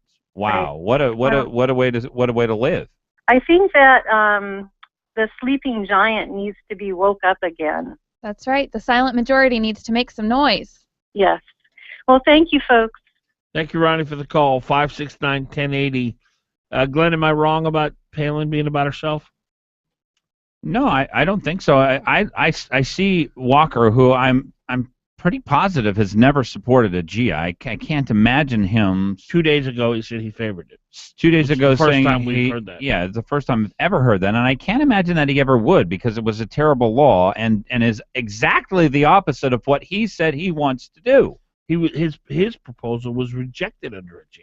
Yeah, exactly right. And so I'm shocked. So why would he all of a sudden come out with cannot imagine that does not have something to do with it. And in that sense, if he something did to do with Palin's endorsement. If he did say, look, I'll go and support a Gia in order to cover your history, but I want your endorsement for it, he never supported a Gia ever. And now he supports a Gia, and all of a sudden Palin wanders in and says, well, I'm going to endorse your candidacy. Just like Joe Miller says Palin's the one I admire the most. The most admired 2 days Alaskan. later, she endorses him. That's the strangest thing, and I think he paid for it, by the way. I think that he made a big mistake doing that. Who, Joe Miller? Yeah. And how so? Well, I remember that there was something that came out very shortly after that embarrassed Sarah. I don't remember exactly what it was, but it's almost like everybody who she brings into her circle is hurt by the relationship with her. And it was an unfortunate thing. I don't remember. So you think it cost him votes with who? I do think that it cost him votes because she embarrassed herself, and I don't remember exactly how. Was it the brawl? I think it was her vote. She came out for yes on one. That's what it was. Yeah. That's right. We got breaking news too. What's that? Bristol Palin's released her version of things. Yeah, I read that this morning. Yeah, it's Yeah, interesting. I don't believe it. I don't believe any of it. There's a video on there too. Yeah, it's when Todd gets his truck for his birthday. Yeah, it's look this way, people. Look the other way. Yeah, I don't buy it. I don't buy it. And she took no responsibility in it. That's what kind of disappointed me. Well, I think Governor Palin lives two lives, one locally and one nationally, and those two lives cannot meet each other, because as soon as Mark Levin got any sense that Sarah Palin was totally on the wrong side of issues here in the state of Alaska, he could not justify his blind and rabid support for her. So I don't know when it's all going to break nationally, and I am sure it will at some point. Fagan, Biegel, and Bonnie. We'll be back tomorrow at 6 a.m. Have a good day, folks. I feel good. I knew that I would not.